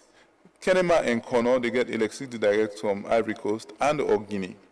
Government, they pay for them. EDSA, they pay for them. So generation day. But transmission is a bit of an issue because right now the line, the one green transmission line where we get two transmission lines. We get a transmission line we come out Bumbuna from the dam. It is run Camp Freeton, and then call the 161 line. It is Camp King Tom. Now from King Tom, then they distribute to go outside inside Freeton. Then the other transmission line we will get, now the one from Bo to Kenema. So in terms of Freeton, The weak point, now the 161 line. You know, now that the number will get, and in capacity limited. So we have a transmission problem. So even if we can get 1,000 megawatts dams on site outside of Freetown, if the ability for same power na 60 megawatts, no problem. So we have a transmission problem. So we also get a project where we look at for do another line where they come out in the same direction, parallel, for supplement standing, we go bring additional power into Freetown and as well provide power to some of the mining interests around Potloko and Marampad area as well. So the Black Hole Road and Kintom, yes, na part of.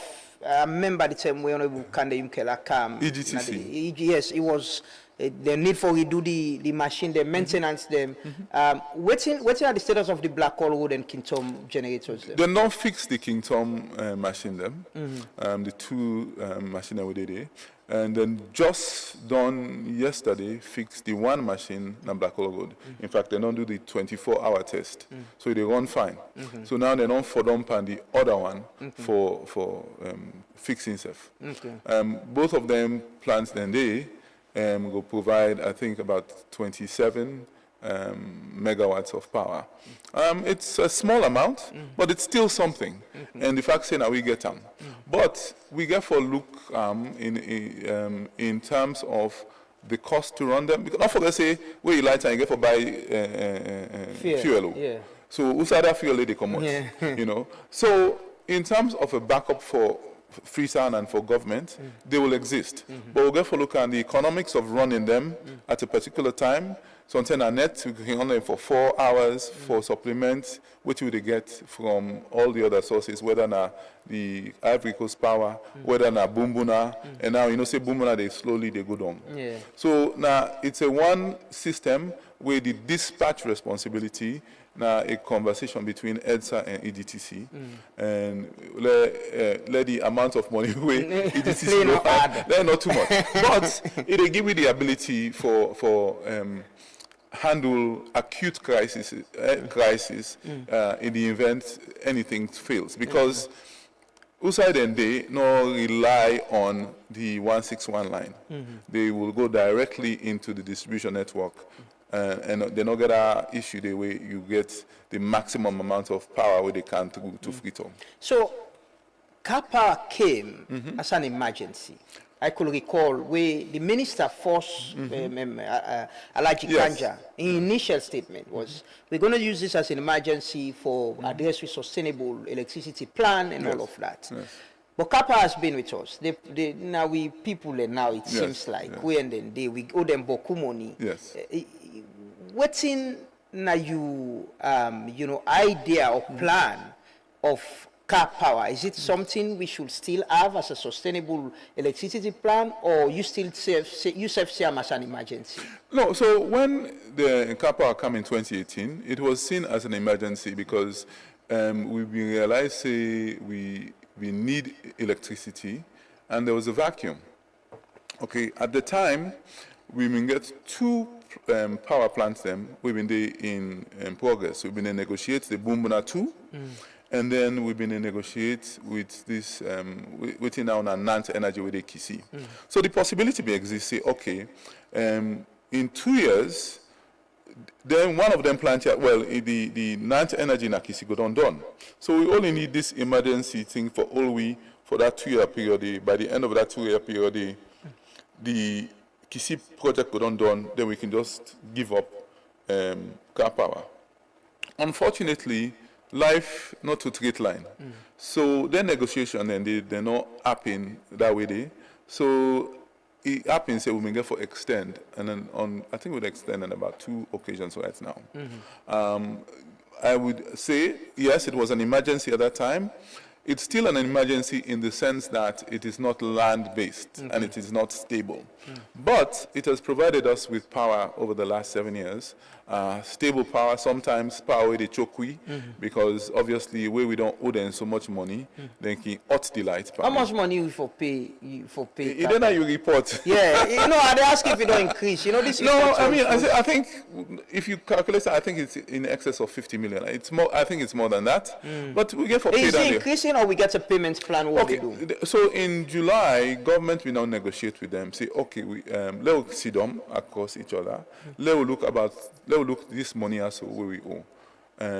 We don't agree now. Say, okay, we get this bulk amount of arrears. Let we get that all done day. Ministry of Finance go responsible. Then go to pay on a month by month basis. Stay the extension we will give them 2026 done. And then in the meantime, EDSA get the obligation for them make monthly payments, a certain amount of dollars towards the current use of the plant. So now then they with the pan. And we the meet to the obligation day. Well, very difficult. It's very difficult, even though Who don't know the meet? Is it Ministry of Finance or EDSA? The government of Sierra Leone. So now we all. Now EDSA they try to make them payment. The ministry self they try to make them payment. But as you can tell, the economy of Sierra Leone and the economy of the world over the last year has been very difficult. And so you have the Minister of Finance, you know, trying to keep the economy afloat. You have NRA also trying to increase, secure revenue. And at the same time, you have all of these obligations. And so it's been a dance, a difficult dance, for let revenue come, for let them meet their obligations.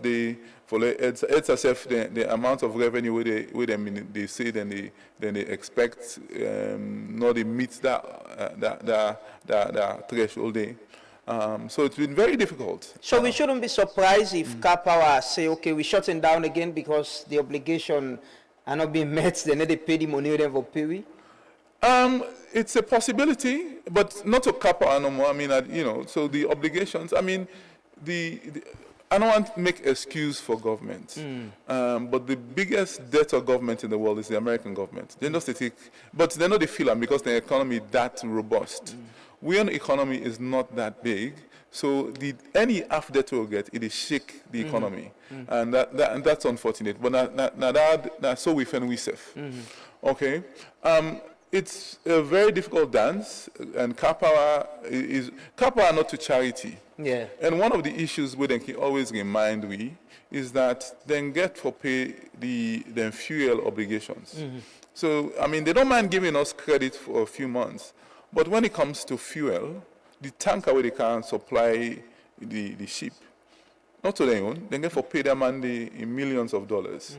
You know, so we self get for meet that obligation. At least for they pay the fuel for let the power go ahead. Yes, possibility they say they go can't ask for money and then go choke with. But recently that almost be. You don't under pressure?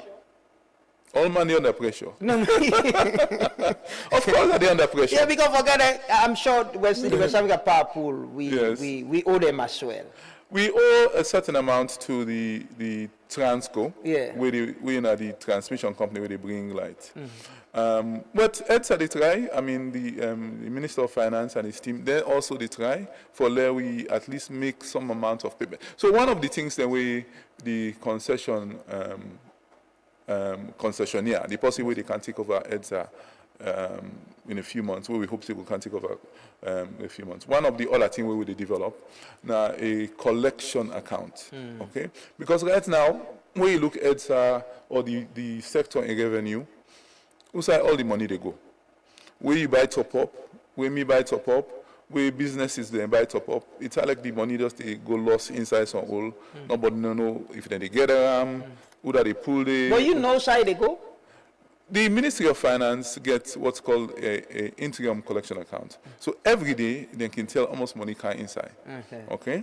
But we want to make a much more robust system. In fact, part of this collection account, we the support, the World Bank the support, and in fact, a lot of the IPPs, because if they get a certainty, say, where revenue come, you know, they go dance. They go direct for pay all man pay obligations to all man. So this collections account now will be managed by one independent company. We go they monitor how much money they can inside, and then we don't agree with all man don't agree. Say okay, where the money can inside. The first obligation are tax. Remember you talk about tax. Just now say NRA can always for tax. So the first obligation now for all you money where they pay, they go to tax. and then there is a structured sequence of pairs where they go through for all man go get some amount of money. And now they don't call that. You don't say we pay GST. The Commissioner General was The here. Commissioner We pay General, GST and you're not paying it to EDSA. EDSA not paying to NRA. it's one country, and EDSA and NRA and ASISTA. So there have been instances where, you know, I don't will say OLOP or anything. It's just you can say that, okay, government institutions owe a certain amount. And EDSA owes a certain amount to government. We look at how we did. So now they call that to themselves. All man they call that themselves. But I think they can reach a point just now where we'll get for put all of them obligations, Uda out, then we net them across, and then we start afresh. In fact, I get a meeting, the Commissioner General and the board, the one can visit, that we at least then can tell me Adu upon the appointment. They will not make a payment plan. Well, we hope so. So, you know, what's in now you plan and focus? Is there the potential in this sector for we get efficient electricity supply? We'll go to bed, say, I don't worry, this morning I will wake and iron me shirts and can't. I don't need for buy generator or invest in solar. We get that potential there? Yes, of course. I mean, you can ask this question in 2007 or maybe a little before that, in 1996 or so. We all man may get phone at their house. Not all man may get phone self. Now, very few people may get phone. You go wonder if we go ever get efficient phone system where you go there, so you call somebody in a Kenema, or you there, so you call Kabbalah or Bond self. But look who's how we there. So the possibilities in 2025, the technology exists, and it's the will that needs to follow up with the technology and the investment. Will from which side? From we, the people. Okay. But there needs to be the political will. And no, the political will. The political will is 150% there. I mean, I think President Bio and the government are standing behind the fact that they want Sierra Leone to go to a middle-income country in the shortest possible time. And you can't just sit down no more and just say, they will okay? You have to make plans and work towards that. So the political will there. And at that day we can now for work on a plan, generation, transmission, investment has to come in because governments not get that money there. But we they open up Salon to investment, whether it's in mostly in generation, in infrastructure, with the ABOP and the MCC compact, we they not approve, even though America don't lock dope away, and this, you talk about that day. But don't forget, say the MCC is an ongoing thing. The money is there. We get 2 years for fulfill the conditions for let we go access that money day. And that money day, they can change the utilities. There are projects for make the utilities more efficient. So some of that money they will go to EGTC and EDSA. In fact, some of that money they go help EGTC build a dispatch center in Newton. Some of that money they go help build a southern transmission line. So we go on from Newton back, go down south, they pass Utile, Moyamba Utile, go end up na Pujaun. So all of them we wait for. The other the Mission 300 as well. The EPWI layout we plans for the next 5 years for increased access. So we get the Mission 300. They get for being lights. Is it? Does it get timeline? It help we lay out the planning and provide the basis for the investor then will come. Because we've been get plans, but there were plans in all over the place. Within Mission 300, what we do is put together a comprehensive plan in energy, okay? And we get a timeline. Say, okay, between 2025 and 2030, whose kind of investment you want, whose you want that investment today, and whose impact it will make. If we want to make access increase from 36% to 78% by 2030. We want increase generation from 270 megawatts we get right now to 1.1 gigawatts of power. So all of them, they in fact, the Mission 300 includes the fact, say, they get a concession of ETSA. It includes the fact, say, we make this collection account. Okay. But it brings it all together in a cohesive plan. You get timeline of when Shell Unions for think and expect, say, yeah, with this new man at the energy sector, we for expect, say, between this time to this time, we will begin get, yeah, some reliable electricity supply. All I will say is there are a number of projects that are right now with the bill, as I said yesterday. If you go down a Newton, that project they actually build. We not rely Panandi. Where I can be working at ministry in 2014, man in the doubt say boom they actually exist. And it's a lie. No, we know the pull power come up boom. But if you go Newton, you go see the Bilam. If you go Kisi, you go see the turbine. In fact, yesterday I talked to the developer. Then they do the factory test of the turbine in India. When that factory test is done, then they dismantle them and then ship and come and Newton install them. So by December we go and get power. So there are actual projects in place that will improve generation. The transmission project we don't talk about, and there are also we get other solar projects then we they can online. We over the next year or so. You don't get timeline? Well, I say over the next year. Okay. Also, we'll come online. We will improve generation and transmission. So by 2026. By 2026, generation. Not forget say transmission now. Another project we'll get is they're doing some sort of intervention on this 161 line for increase the capacity.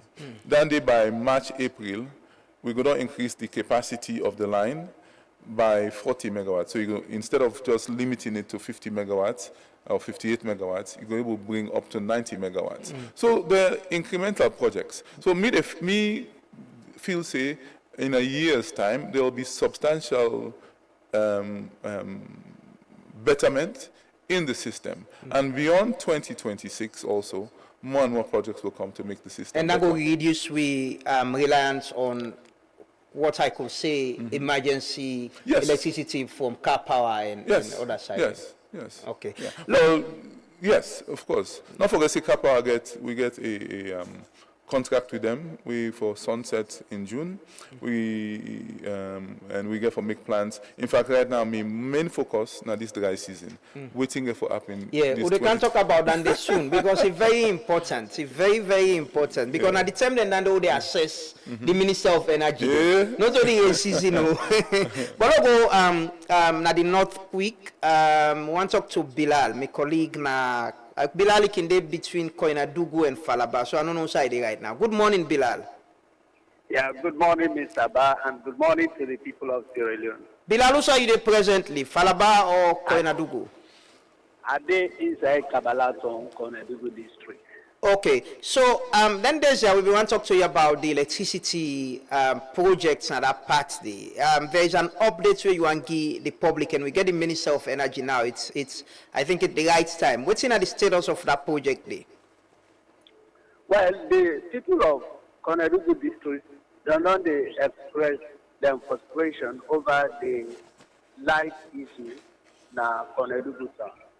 Because the government done they made several promises for the Dengo can put Kabbalah light on when at the district headquarters for Koinadugu.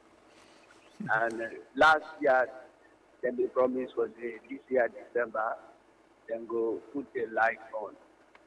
But up to now, Kabbalah remains for the inside darkness and within inside December. So people when they ask this question, when Kabbalah light will come on?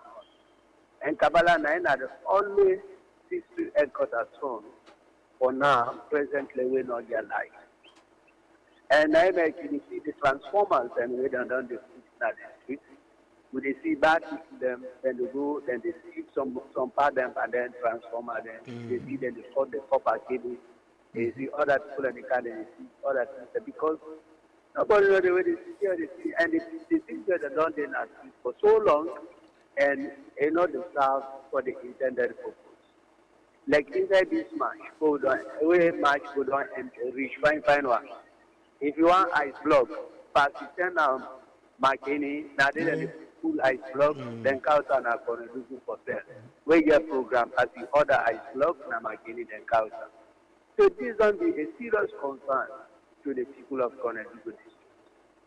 Okay, so I remember there was this project about installing poles and all of that. The structure still there, the things are still there. You mentioned about people and the teeth. Now the cable them or other things and the teeth? Well, the cable that we don't run this, now the street and the teeth there, even the powerhouse. We are in the back, they don't see some items there. Look, the first time when they make up account, the light off. After the long time check everything, later we are in the back, and don't go to some parts in our powerhouse there. So if they not put the light on, the government will continue to buy things then, and after the man they're not going to try to continue to see them because they're not the staff for the intended purpose. So now next the people that are going to do, they say we tired. And waiting for frustrating, they say that there is government officers that they go to station, then they talk to we don't put lights in Kabbalah, and lights they run in Kabbalah 24 hours. Which of course, not to say it happens. Lights not in Kabbalah. Up in the center, now in the Kabbalah, we people then they take them, phone them for go, put in charging center for let them charge. Like this festive season, that Albita amount is plenty people that they come out from different sides and for can celebrate New Year. Mr. Ba, you will see people that go this train for charge them phone them. Okay. Well, thank you so much, Frederick, for that update there. The minister there, he take notes and yes, thanks for talking to us. I hope the place not too cold. Even the road side, the main McKinney Highway, they don't start and try this, but now they don't let back. They hope not they continue. We don't know what is the problem. And that road they be don't promise me say go only bring me goat if they make the road. The work don't stop. You don't see, you know, they see machine day again, everything don't see. So we don't know what's not the problem. Okay, thank you so much, Freddie. We will try to get SLRA for give updates on that road because we understand saying that they go grade it and they say then they grade the road until they get money for do the. But thank you so much for speaking to us this morning. All right, thank you, sir. Yes, Mr. Minister, the regional electricity project. I think Moyamba was part of it. Moyamba, Cambia, so this, yes. Kabbalah. Yes. Yes. What's in the status of that project there? Well, so the Kabbalah, in the Kabbalah instance, the Kabbalah is very lucky, even though it's delayed. Then they put in a line from, I think it's from Fadugu to Kabbalah. Okay, it's going to be built. And then they now go provide power from at least the CLSG, because there's one station there, Fadugu, a CLSG substation there. We go connect now to Kabbalah. Waiting be happen, the project will be the fund down there being run out of money. There were some issues there, but the World Bank recently provided additional funds. So over the next few months, then we'll go back on that project day and begin Bilam. Okay. Definitely. Well, how about the other places? There's Cambia, Pujeon, Matu, Bonth, Kailaon, Pujeon. I said Pujeon, and there's one more. Is it not Moyamba? Moyamba, yeah, Moyamba is done. Yeah. And Moyamba also now has a 1 megawatt. Again, 1 megawatt solar plant with the work, and one of the issues one of the things where they try to tell all man, say yes, we don't provide 1 megawatt to Moyamba. It gets an amount of battery, but the fact is, in that kind of installation, will provide light, say, from 8 o'clock in the morning through solar till about 4, and then the batteries go take on, and the batteries now, they take them probably up to 10 o'clock at night. And that is going to be the reality for a lot of these installations. Not a 24-hour, but it gives you adequate electricity every day where you go to manage your life. And so the 7 towns project, all of them now, thermal plant they get diesel generator them. And you know, say that is not sustainable. They can give light, but the amount of money we go spend per fuel is very exorbitant. So what we try for do now is we try for link up some investors, some donors for work for change their substation and they or add solar to the just like how we do in Moyamba. So where you go get solar now, it can balance out and make the cost of the electricity cheaper. Okay. The issue of 24-hour electricity supply. Yes. Is that something that is achievable in Salium? It is okay. It is not. Let me put it this way. The access to electricity is a scale. You can measure them. You can say, okay, tier 1, tier 0, you don't get lights. Tier 1, you get some access. Maybe you get some battery, and then up to tier 4, 5, where you get 24 hours electricity. I think we get for count to the realization that we're not going to provide 24 hours electricity to all man, but we will provide enough access for then day-to-day lives be better in different areas and in different regions based upon the technology. Okay, in the Freetown network, the idea is to indeed provide 24 hours electricity. Bo, Kenema, all the towns that have grid connected light right now, none are the idea, okay? But some of the other smaller towns where you go get a solar plant with battery, the technology they improve, so we will provide as close to 24 hours as possible. Maybe it might be 12 hours, maybe it might be 18 hours, but there is an obligation of whether they supply that power for informally people say, we when they buy electricity from me, now this now your obligation for providing now with power. And that power they will provide not to constant throughout the year or based upon the technology.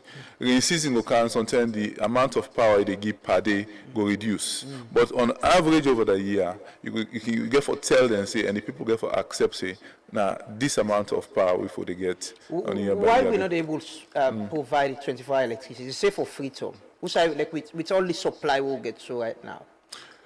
Well, the Freetown network is a fairly new network. Then just upgrade this network here. We get new primary stations, we get transmission lines, distribution network, new distribution network. But there are some issues with some of the installation, right?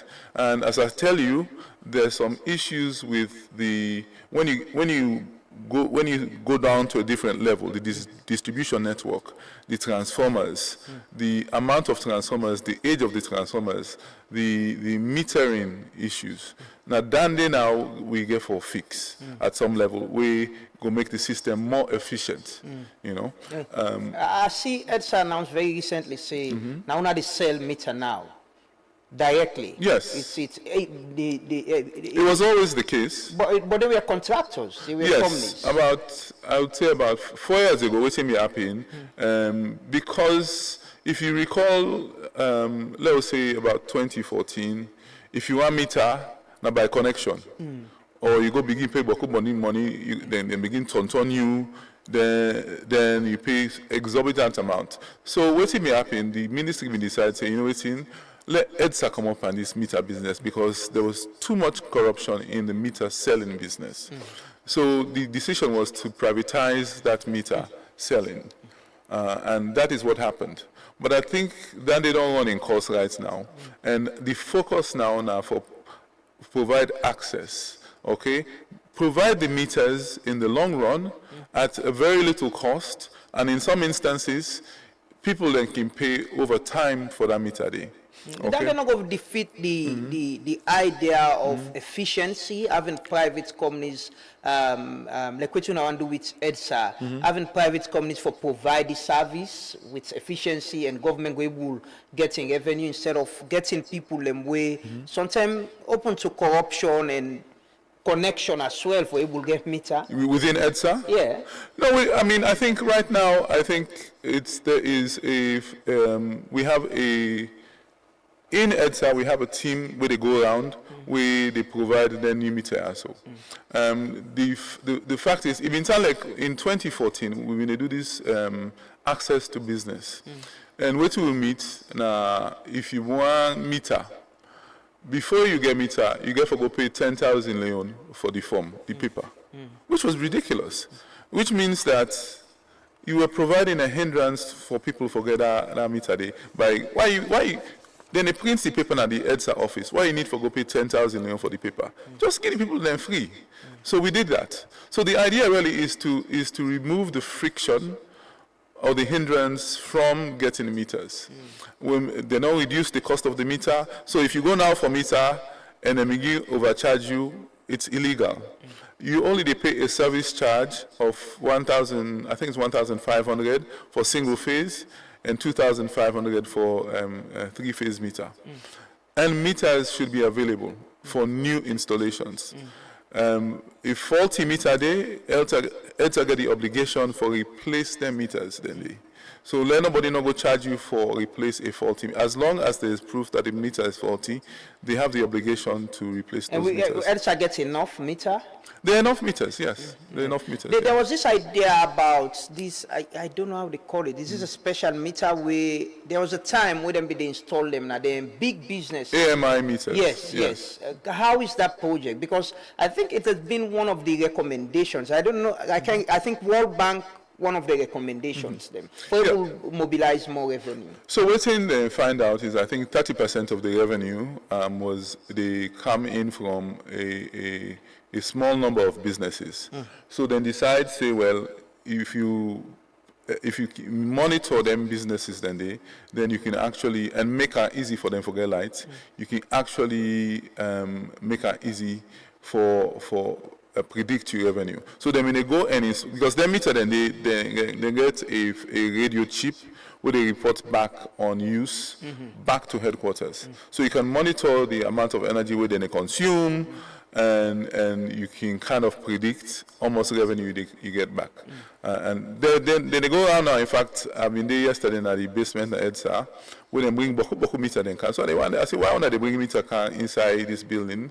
It's very curious. Now they say, well, now the AMI meters them, they get a program where then they go now, then they go check the installation of the meters, then they calibrate them and make sure that they work correctly.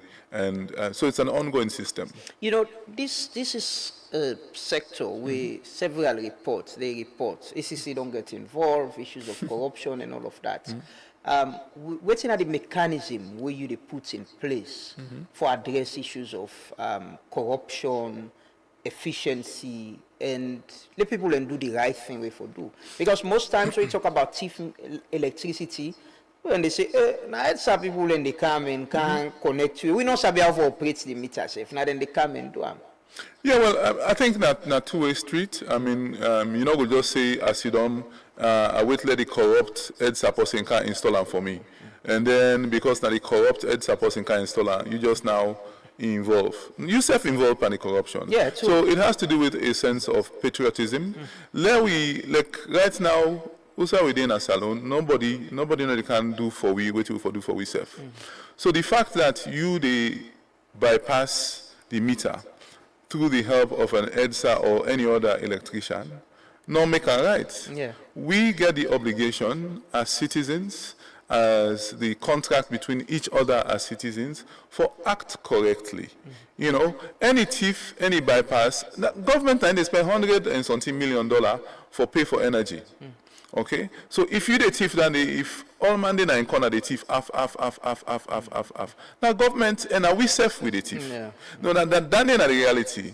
Some man them they say, I mean, get one woman with the sell rest na free tongue. Build the bubble way higher for the Selges Forum. I mean, they bust the bag and it pulls on little bit. In the end, the human the losses. Any half. If the bubble pull half, the possible deliver the rest instead of pull half. By the time the bag reach to the final destination, half bag rest you get. But what's the mechanism we put in place within the sector, you know? The issue, I mean, the concessionaire is all about changing the culture. And that is the most important. I mean, systems are good, technology is good, but it is the culture of the EDSA staff that needs to change. And we are hoping that remember when they come into the system, go put enough checks and balances where they force you as an employee for change. Also, they account for make the welfare and well-being of the employees better. I'm sure there are going to be increases in salaries. They're going to road go there for let you go transition to promotion.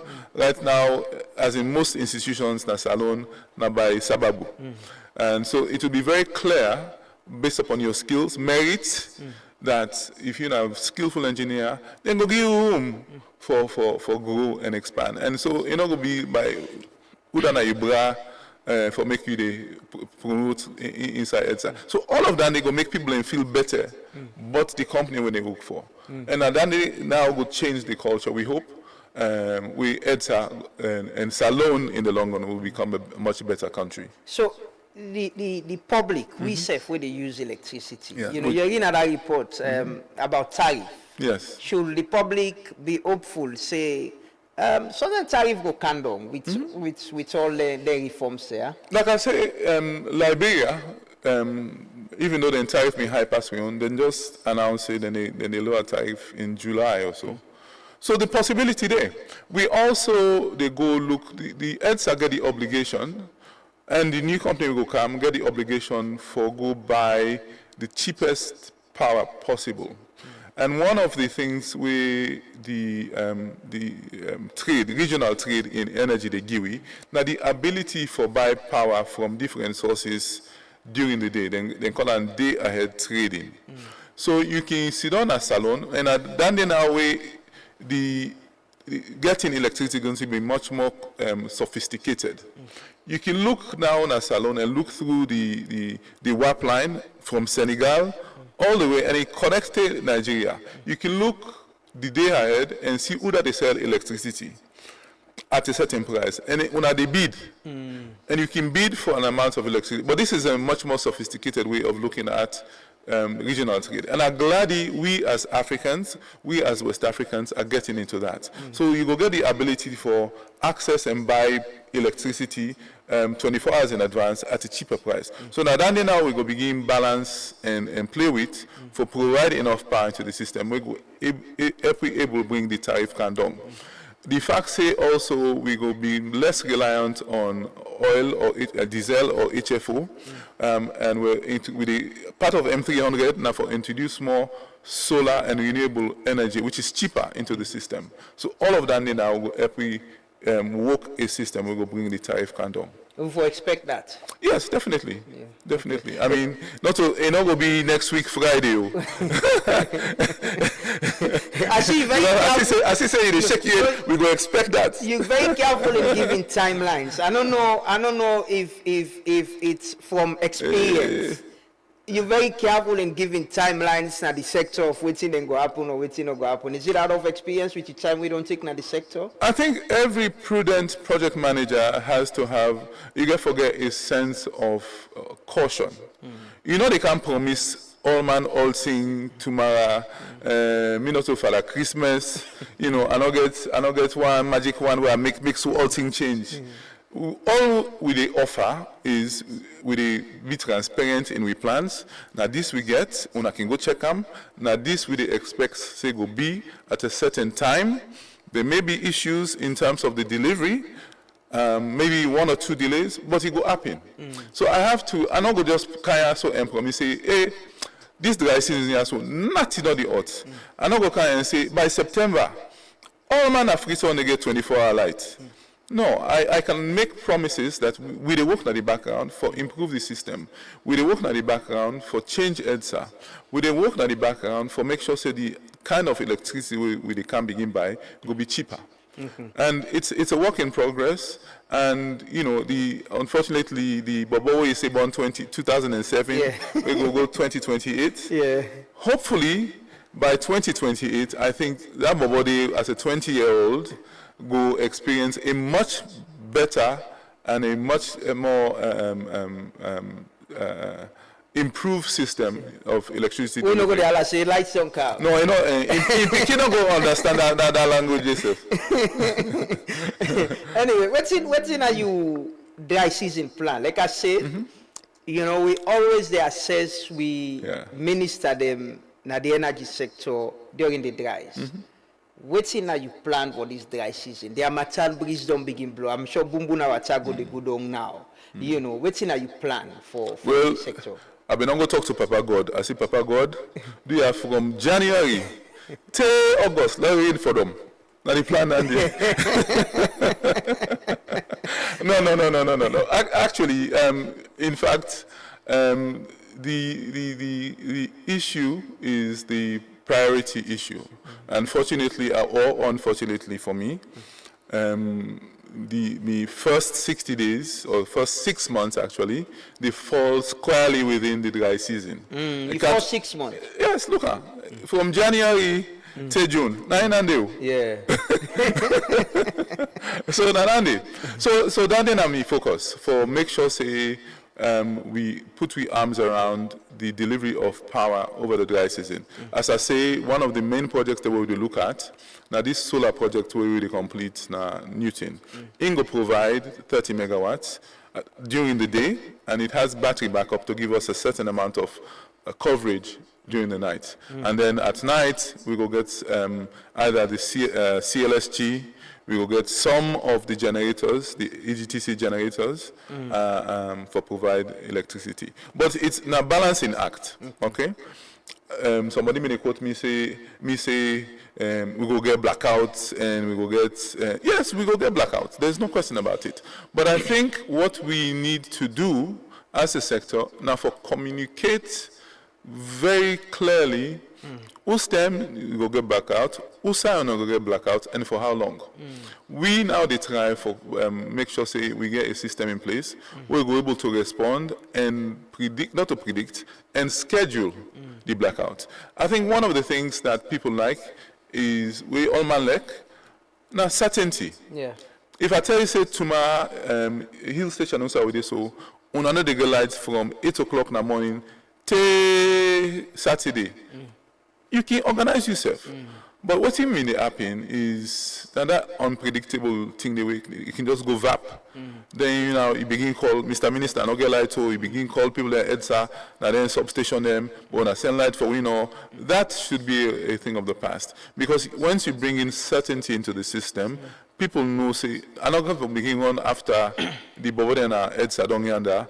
We know, say, at a certain time it will come back on. Now, that day we want to provide. So we should expect a scoreboard or how do I call it? A timetable? Better communication. Okay. Better communication from EDSA and from the ministry on that fact. Usai, blackouts go day. But there are going to be instances, of course, where if that's a technical problem. But we'll try and be ahead of all of those things to communicate better. Now, that's the issue. Communicating and making sure you're committing to providing the power whose stem you say you're the provider. But should we expect, you know, some improvements, even with the dry season? And like you say, there is no commitment that we'll get, you know, 24-hour electricity. But with the dry season, is there a commitment that under your leadership, things will improve? We not go that problem where, you know, go days, lights not there and all of that? There will be certain instances that it will be out of our control. Okay, not to me, but our control. What we will do, we will try to minimize all of the. I'm not saying around April, May, now fire. Around April, May, now fire. I mean, it can be really bad off for a lot of people. Yeah. You know, so we did try as much as possible for make sure say we go able to balance the amount of power. And also the people then at the east, Kisi and then inside and they suffer. Yeah. So we go try as much as possible for make sure say we go at least get some consistency into the system. You know, we get a lot of things to the work. I mean, at that same time, they will go to negotiate with the concessionaire for kind on something and non-kind stuff. But we go try as much as possible for make sure say we go reduce the frequency of the blackout. We go work with the heads that work at them for attack any additional problems very quickly. Okay. You know, the thing what I want to ask about now, this car power ship contract. Every other term, there was a time where the chief minister traveled from here, go Turkey, then go renegotiate, or they come back and get this situation. Is it something where under your leadership they plan to renegotiate? You think it's a contract that we need for renegotiate? Are we paying more than we're getting, or it's expensive? I don't know if we're paying more than we're getting. I think we're paying for a service, right? I think room there for we improve in terms of almost with the pay for and almost with the take. Okay, but it's all a matter of economics. You know, you're not going to pay for power when you're not able to use, and that's the issue. You pay for an amount of power, and then the amount of power where they use, now half of that, they're not efficient. Okay? Yes, there is no question we may have to have talks about the efficiency. And one of the things about the dry season, we will get for address with them, is if we get excess power in the daytime, we go get for work with car power, say, okay, that power the way you bring come in the daytime, they are reduce them for we, and not give it daytime because we don't get that 30 megawatts where they carry by under. Take that power the way for supposed for supply na Santem, bring and can net. So now that kind of conversation they will get forget, you know, across the board, so that we can able for balance the supply. So we not get additional power we will not be able to use. Now then one of the other issues then we will get for address very quickly. One thing where the World Bank reports show clearly is the burden of the energy sector on Ministry of Finance and the economy. Yes. You are sure President Bill say under your leadership, you know go get for the cracking head. How do we solve this problem of paying debts and all of that? I remember the retreats where they happen, I think na the place na Tuke, who say been talk about, you know, we need a talk to heads of people and they challenge them, say the need for address them problem there and solve them moving forward. Okay. First of all, I'd like to take this opportunity for President Bio for appointing me and putting such confidence into my hands. I mean, it was unexpected, but he's a resolute leader, and it's a big opportunity and a big challenge at the same time. You they say now for sign on the dotted line, say I did promise say. Oh, you are sure? No, I mean, so I think President Bio understands the issues better than most people of the energy sector. Okay, in fact, I'm sure if you talk to him, he goes, "See, this is not one of the headache them," and I think he understands the kind of moves the sector they move for make sure say the sector improve over the next year or so. And he's quite aware. He's quite aware of the negotiations we are having. He's quite aware of the challenges that we're going to have for the dry season. And so what I'm saying, I'm here to work as hard as I can to make that transition, to work on additional plans for all things will work. We will transition smoothly into a new era for electricity based upon all of the plans we will get in motion. Will EDSA and the energy sector be more viable and be more profitable under your leadership? Yeah, one of the aims of the sector is to make sure that there's financial viability in the sector, in EDSA, in EGTC. There's no question about it. And the underlying plan, you cannot run an economy, you cannot develop a country without a financially viable utility. In other work. So one of the aims, and Nanamic will go to the concession, Nanamic will get the collection account, Nanamic, a lot of the money that they can now. Now for improve EDSA and improve EGTC, and that is the aim. They really want to come, most of the money they come for MCC, now utility viability. You know, the plan for the M300 is utility viability. How do we understand utility? How do we make it work? All of that did in place. Electricity is a political commodity. Without question. Yes, I'm sure you know of that. Are you prepared for the politics that it will come with? The same way the lights no go there, how the government and yourself go there under pressure? Politics is a fact of life. We are all politicians and we are all influenced by politics, whether we like it or not. And of course, electricity in Sierra Leone is at the center of that equation. Yes, it not go easy, but there are certain decisions that we will have to make that will be difficult decisions, but they're going to be necessary decisions for us, for let we able now move to a different dimension. One thing about politics, I think, you're not going to able to please all man. You go say something ages now. One man they by so what you say in the C as W. You're not going to please all man. But if you get a mission and a goal, we're going to make all things better for all man. Now that's the focus on. You know, and a Dande, I think, is what we bring to the equation. We have a goal and a focus to make electricity and energy better through through a comprehensive plan, supported by our donor partners, supported by our internal resources, whether it's the Ministry of Finance, whether the workers at EDSA, they are all part of the equation. And the appeal to everybody is do your own part. Like I think Martin Luther King said some years ago, if you're going to be a sweeper on the street, be the best sweeper on the street. And Adande with the appeal to the workers in EDSA, the workers at the ministry, this is a new day for us.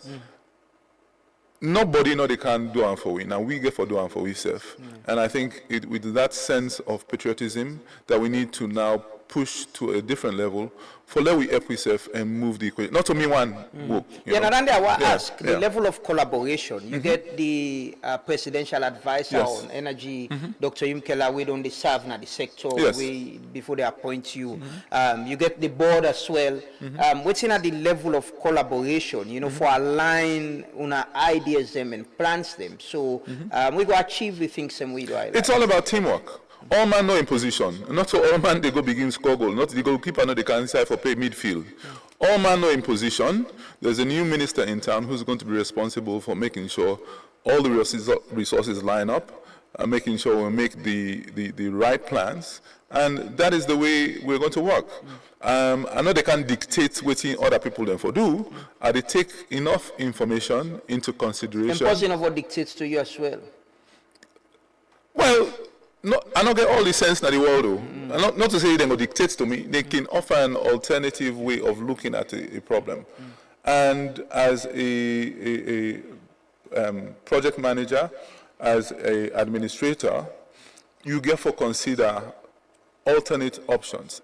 And alternate options can bring you a solution that's far greater than what you were thinking before. So the idea is to collaborate and work together to come up with a system that's greater than all of our contributions. But we get plenty coach them na the team, na the touchline. Now one manager there. We get plenty coach now one manager. Who are the manager? I mean. Okay, so now you don't manage the team right now, and every directive comes from all the coach then get for. So what's your relationship with the advisor, Dr. Kande Yumkela? Very cordial, very cordial. I mean, I think we have a very good relationship. He has managed the sector with a team of other administrators over the last 14 months. It don't bring a sense of urgency to electricity and energy. It don't bring the focus of a lot of the donor partners and his relationships. Not forget, say that man, he worked at the United Nations for decades, and in fact, I create SE for all. So his Rolodex, his list of contacts is massive. So through his contacts, through his outreach, we dey work together for let this system go better. The reforms and we be not begin align with your plans or they're changing? No, the reforms definitely align. I know they come with new because it was a handing over of the baton to me, and now I will continue in that and in fact improve upon some of that. It has gotten to a state where now there's a lot of delivery that needs to happen, and I done it with the work plan. Okay, let's take some few comments. Maybe you take note of them. The first one from Maliki Dabo said, the energy sector is engulfed with debt. What are the plans to ensure that we are free from those debts and ensuring that revenue collected by EDSA will be used adequately? Another message say, it won't be easy for Africa to have sustainable energy. The only stable source will be nuclear plants, which we want, which we can't afford. We need education. I think it was the Minister of Foreign Affairs who was talking to Russia about a nuclear plant. Is that something? Is that a plan? So to comment on a nuclear plant is at the level of sophistication and at the level of threat that it brings to a place like Sierra Leone. Would be very difficult to entertain. And no say Mali or so were looking at a nuclear plant, but its level of sophistication and its level of care, you get to put that in context with the considered Andy. Okay, let's take this other message. Mr. Minister, let us spend some efforts in identifying major rivers that can be used to produce electricity. Mini dams can be capital intensive, but they are very sustainable. According to my understanding, every region in this country has at least a major river that can be used to provide the public with electricity. Yes, the Minister will comment on that. They take note of the message. And from independence to now, all the developments in Sierra Leone are sponsored by donors. When will we fund our own electricity supply and have adequate electricity in this country? This one said the other day you mentioned that you could provide electricity 24 hours a day, but you cannot guarantee 24 hours supply of for all 8 million people. Could you please elaborate on that? Thank you. Another message saying, Mr. Minister, to be honest, I have been following you for almost a decade now at the UN conference on climate, the COP. What many countries which are fossil energy producers strongly reject the idea of eradicating fossil or carbon energy because their economies rely on them to sustain and thrive. This is why I think we still need to look into other sources of energy, especially hydro dams construction across Sierra Leone that will be effective. Mr. Minister, so genuine in talking, we hope, say, you will continue for, say, the truth, kudos. But let me tell you, since this government came, they keep on increasing tax and tariff for us, the people. Mostly, say, Cyril, I believe you'll agree that your predecessors made significant efforts to manage the energy sector effectively. However, given the persistent inefficiencies we are still experiencing, do you consider this to be an enormous challenge for you to tackle? Do you genuinely believe you'll receive the full support of the government to achieve your objectives? Finally, do you not think there is a risk that in the future you could be perceived as one of the ministers who failed to deliver in this sector? Another one say, yes, the same mini dam. I don't read Dandy. Look, somebody. I believe we seem to have an individual that understands the problem with the sector, but I believe the workers, especially the locals, need to help the management to succeed. Shiva say, please God help Cyril in this job. The cabal and syndicates are like wolves around him. There is nothing that God cannot do. People with vision and ability don't flourish in this government. Another one say, EDSA is collecting huge amounts from the citizens of this country, but they can't pay their revenue to NRA. The office was closed. I hope under him they will not close the office again. Well, they will show it, and this one they say it's really pathetic that EDSA does not have vehicle to do their work, but you see people in other offices moving with brand new SUVs. We don't understand our priorities. Mr. Minister, I think our problem is the tariff is too high for the ordinary people to purchase, and many of your EDSA staff have helped them to steal the electricity. I'll take one more, One last one. Yes, I've been seeing one message we actually want to read. Alima to say, I think because institutions were not communicating regularly with citizens, it's made it easier for corruption to thrive. If we have this much information regularly being shared, it will help citizens. Oh. Mr. Minister, I'll take Iboku. Plenty. Anyway, that's all right. So I'll take them one by one. Yeah. Somebody asked the question about the debt, if heads are going to pay the debt, and how. The debt day, I mean, we know the item. The report we want to do explain who said the debt day. It said it was 71 million and it rose to 91 million, and we pay half and half. And so, as I may explain, government, the Ministry of Finance, don't take most of that debt day now. But heads herself, therefore, playing part. They're not going to just rely, say, government, they pay them debt there, then just sit down and relax. Then the money they lost. Pan the operations. So they also get an obligation for pay the debt over time. So it will be paid. It will be paid probably even after Kappa don't go, and we will continue for the pay the debt to EGTC and to CI Energies. All of them, and we will get for pay them. There's no question about it. It's just a matter of time. Governments around the world always get debt. Utilities around the world usually can get debt, but we the Fed follow the utility now become financially sustainable if I make profit.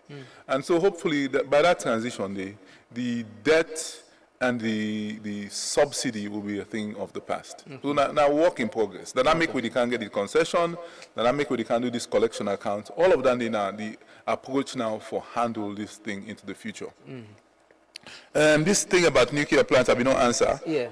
Then somebody say about rivers and mini dams. Yes. Yeah. Sierra Leone is the country of rivers. If you look, we map of Sierra Leone, all the rivers run from the northeast and empty into the coast.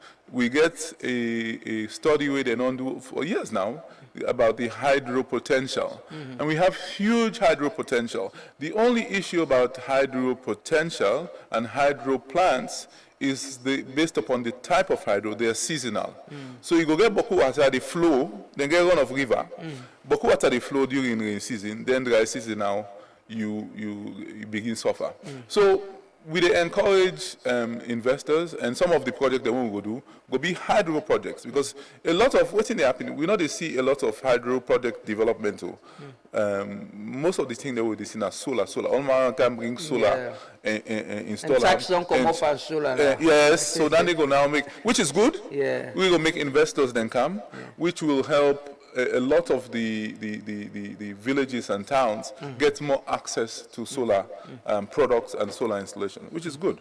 So, but the hydro projects, I think, is still a good potential. We get Boku hydro project them, medium size, 20 megawatts, 30 megawatts, where we still look at and consider. I say the energy sector has been sponsored by donors. Yes, for a large extent, it's been sponsored by donors, but the government of Sierra Leone has also, all of them money also they pay CAPA, not to donor money. Now we own money, even if not donor money, usually not loan to the government, and our governments they pay back. You know, what also I don't know help with, help we put projects them in place for help the sector go before. And the government of Sierra Leone, the 7 towns project, for example, now government of Sierra Leone pulled that money there and put that in place. And that was a big commitment on behalf of government. And there was a question about, you say 24 hours, I say I will able to give 24 hours electricity to 8.5 million people. I don't think I say that deal. No, you say you're able to give 24 hours electricity, but you're not able to give all man, yes, the population, everybody, 24 hours electricity. No, I think it's more about access. The idea is we want to increase the access to all man, the ability for get electricity to 78% of the population.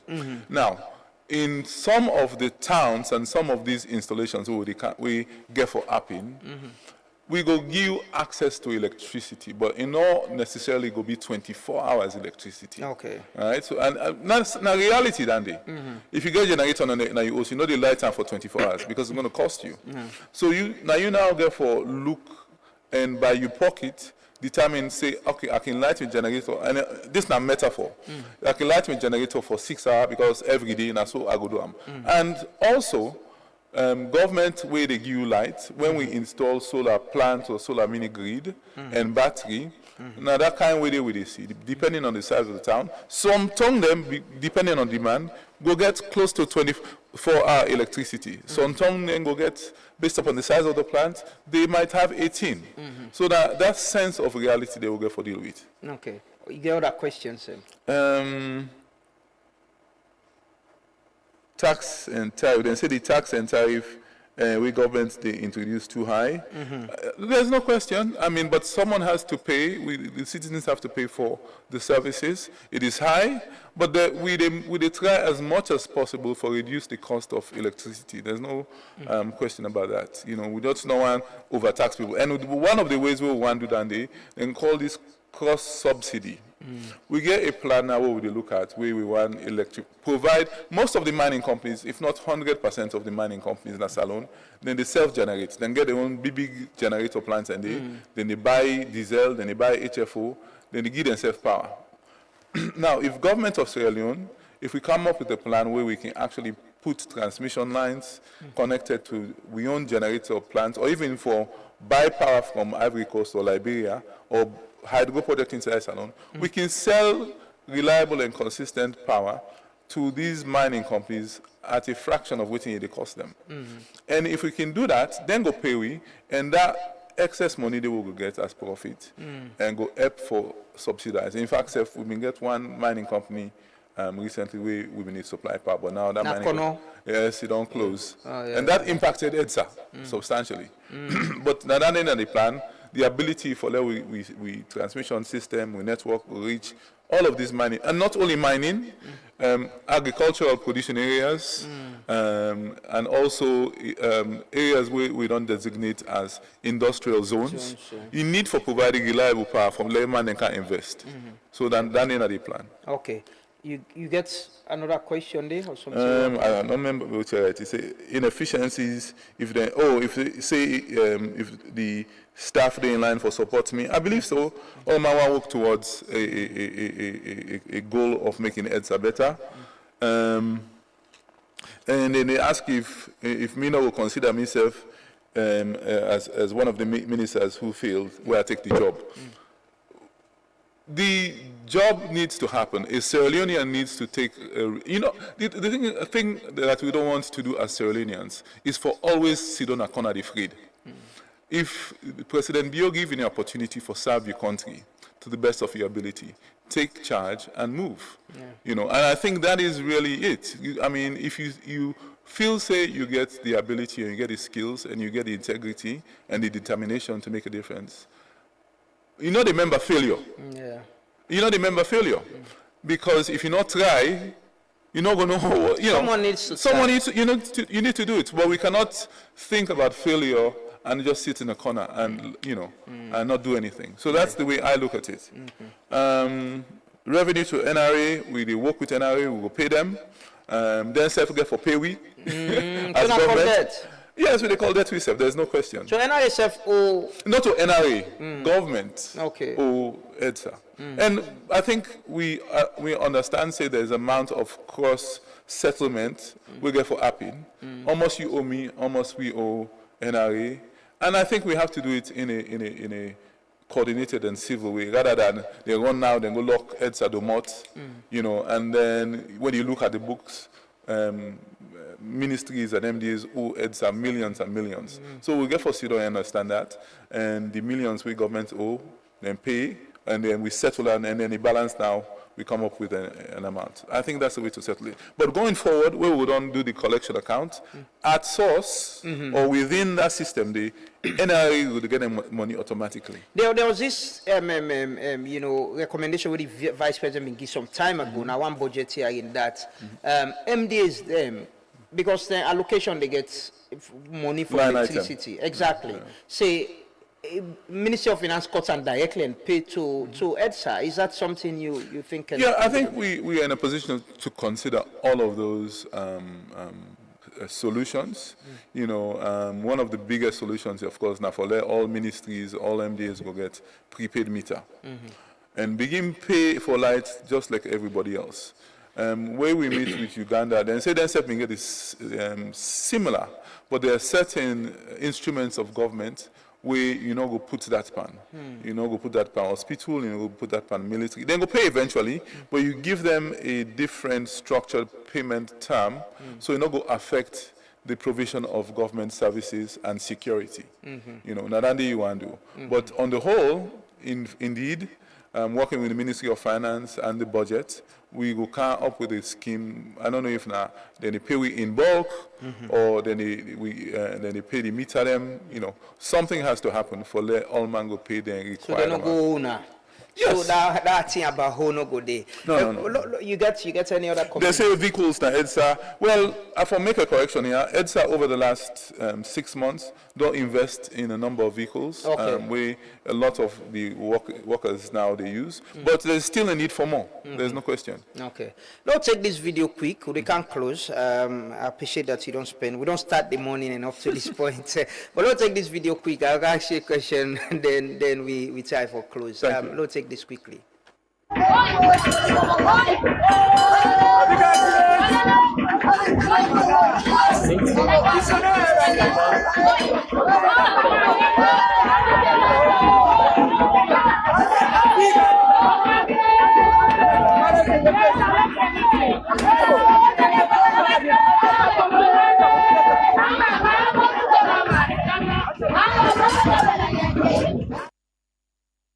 So, yesterday, na Cambia, there was a bomb swear for stealing transformers. Yes. So, EDSA aware of Rande, the ministry is aware of Rande. Yes, now African technology at work. So the ministry approved Rande. Well, so I think this they show you the frustration of we citizens, because all man knows say electricity na right, and if you get some people then where they can well thing with government don't put up for the town or the city or the village. Now I swear if possible pull them. Because it affects all man. So now the frustration of people they cannot do so, you know, and I don't really blame them. You know, yes, some people and they suffer, but you know go take thing away for benefit we all. You go kapuam, you go sell them, and the money where they go sell them self. You know go better. But if you have been left the transformer and the benefit where the one old tongue will get, it's multiple times than that. But the frustration is quite appropriately put.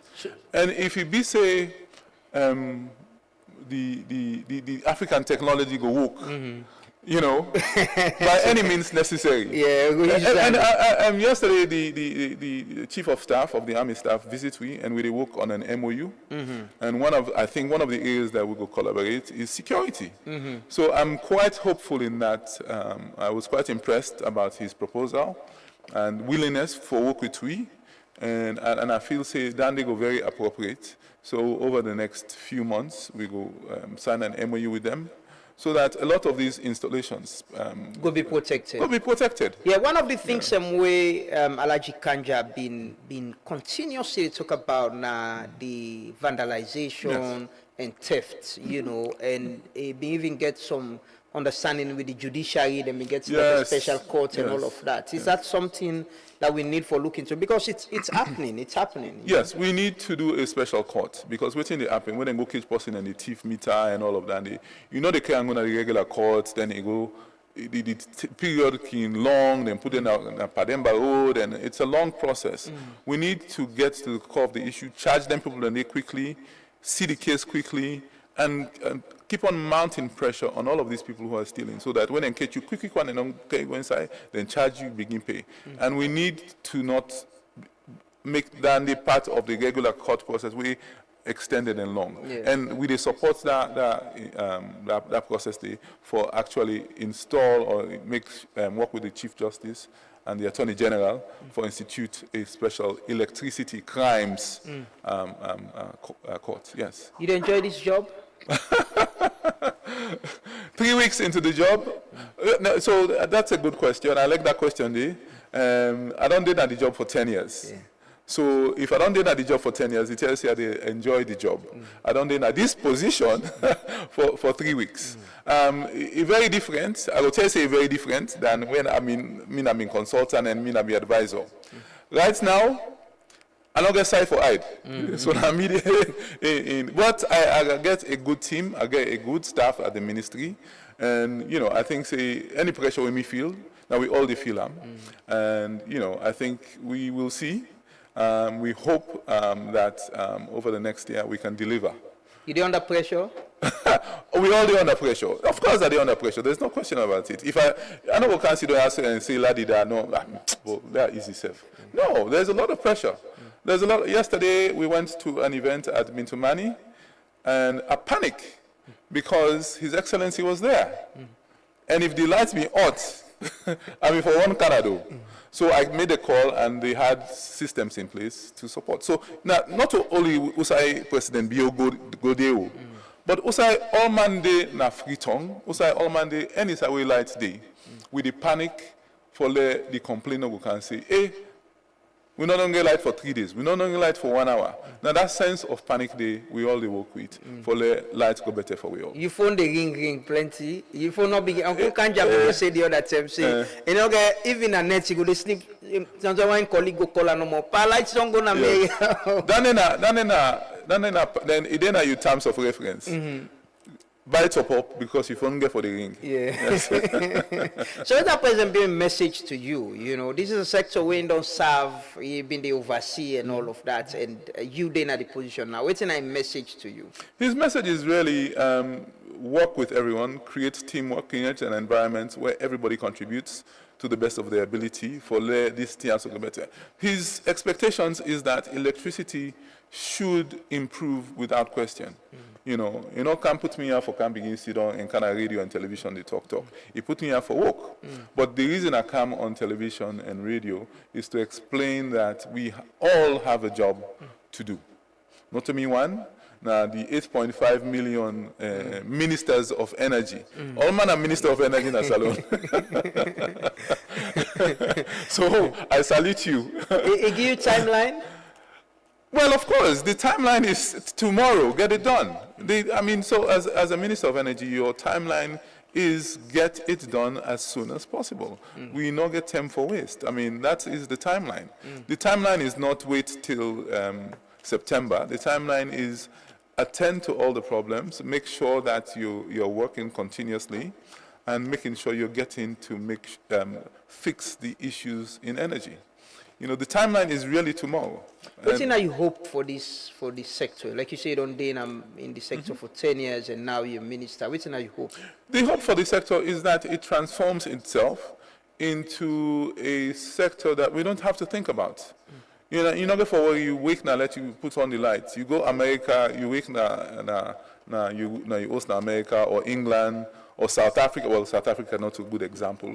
Let's say maybe Ghana. Somebody say recently Ghana. Even Liberia. Even Liberia, as recently as 3 days ago, I met the Mohammed Sharif, who is now the Director General of the equivalent of Sharif in the Transco. Yes, he's now head of LEC. He said in 6 months they haven't had blackout.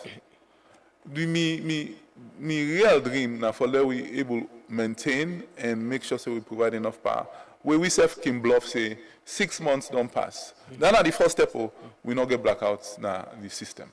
So we're working towards that. What's your message to cell unions? Expectations are very high. Even as you take the job, people are not big assess you and all from the appointment and all. But what's in your message? What do you usually expect from cell unions? A little bit of patience. I get work for do. Me staff then get work for do. We people in our heads I get work for do. And also my predecessors, they all long allergy kanja don't can work very hard in bringing especially access from 18 to 36%. There were a lot of projects on his plate. Now they see the kind of fed way we get for maintain. Dr. Kande Inkwela himself don't come, don't institute a number of things into the system. Henry Macaulay, where I work under, himself come and do your own. So it's a work in progress. I can tell you that from 2014, where I began work in energy, to 2025 now, it is not the same sector. It don't transform, but I think our expectations are high, and we hope to achieve those expectations to make the problem of energy and the satisfaction with electricity and the fact say you picking and go there say, hey, lights don't go, or the neighbor then go there, hey, lights don't come. We hope that that will be a thing of the past. You know, it sounds good on a program like this that, well, that's the goal. We need to achieve that. Yeah. You know, we get for plan for achieve that. We know just sit on no more.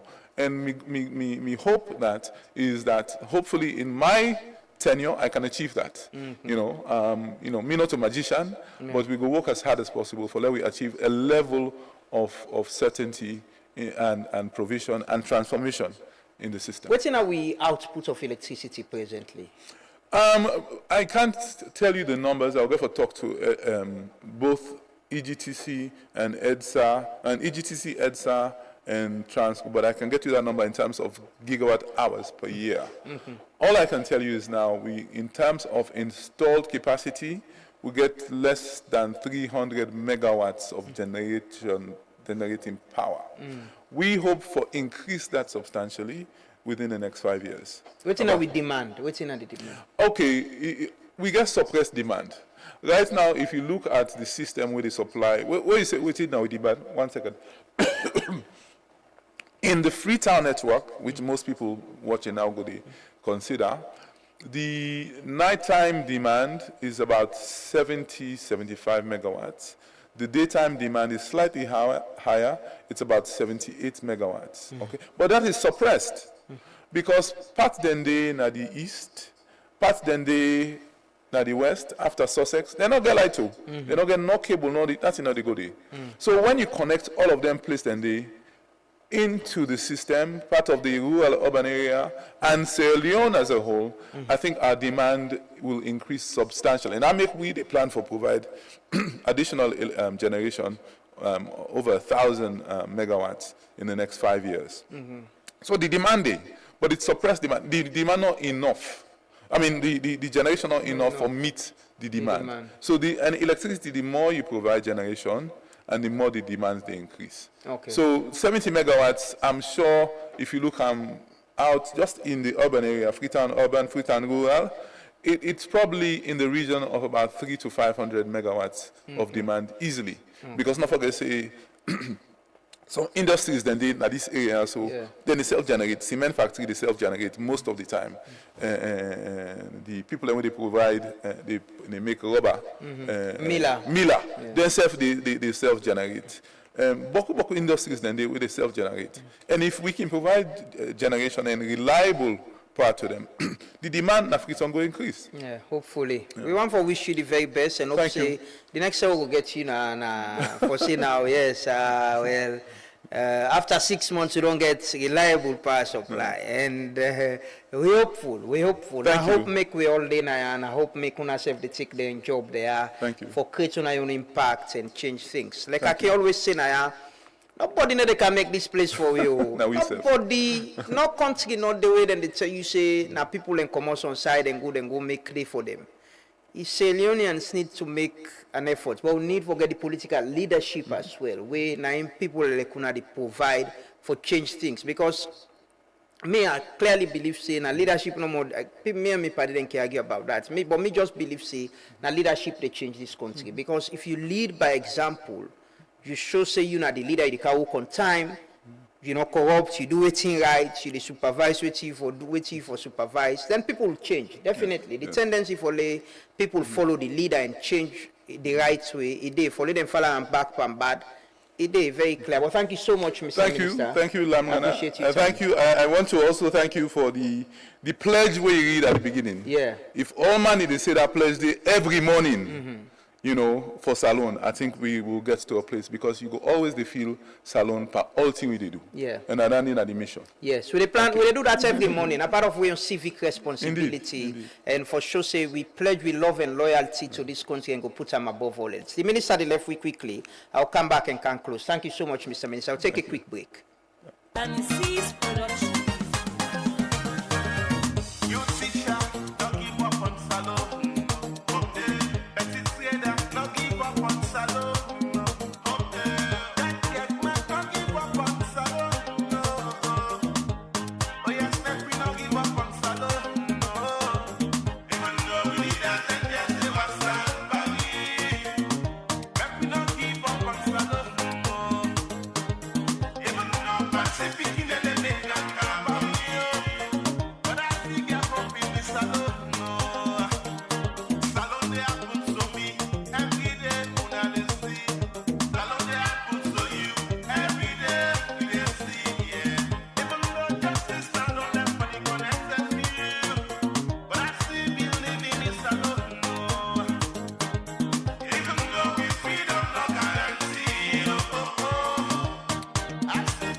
I'm going to make a pronouncement today, and that pronouncement will stand.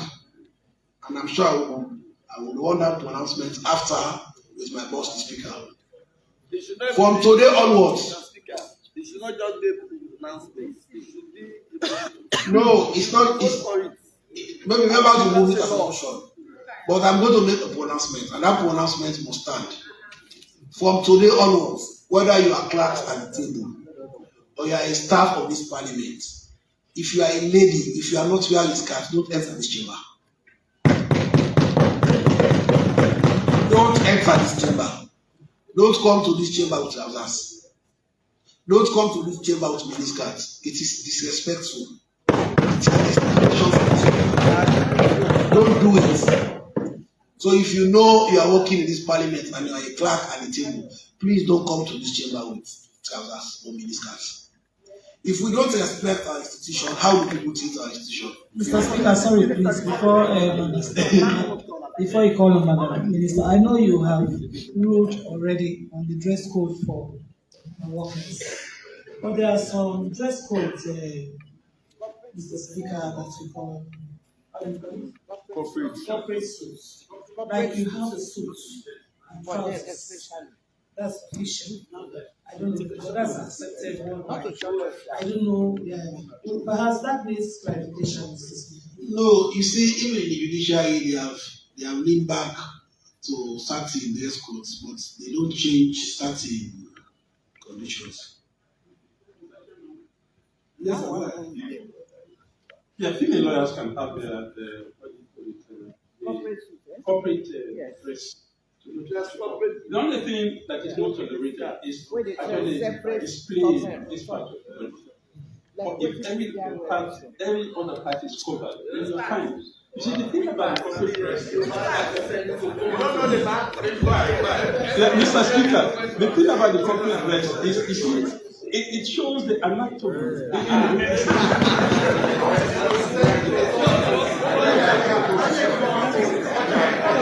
Okay, so I would amend the pronouncement. If the trouser is a corporate, yes. If it is not corporate, don't bring it inside the chamber. Yeah, because no, even strangers, if your trousers is not a corporate suited trousers, don't bring it in the chamber. So at least I've been backwards.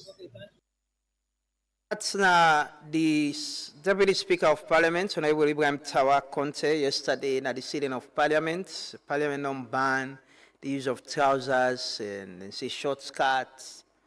You know, it's how man then they determine how man then for dress, and it's just women. I'm surprised why they not concentrate, why they not mention how man themselves for dress for going to Parliament. It's just how woman then they dress, how woman then they dress. Now they determine how woman them for dress, and maybe just think say every public space, just say people should dress decently. That's all. But begin explain, the other MP they explain how the woman they look with dress, you know. It's this age and time, you know, we desexualize women them and how then they dress, and they tell them how for dress, you know. When most times women dress decently past some man themselves, you know.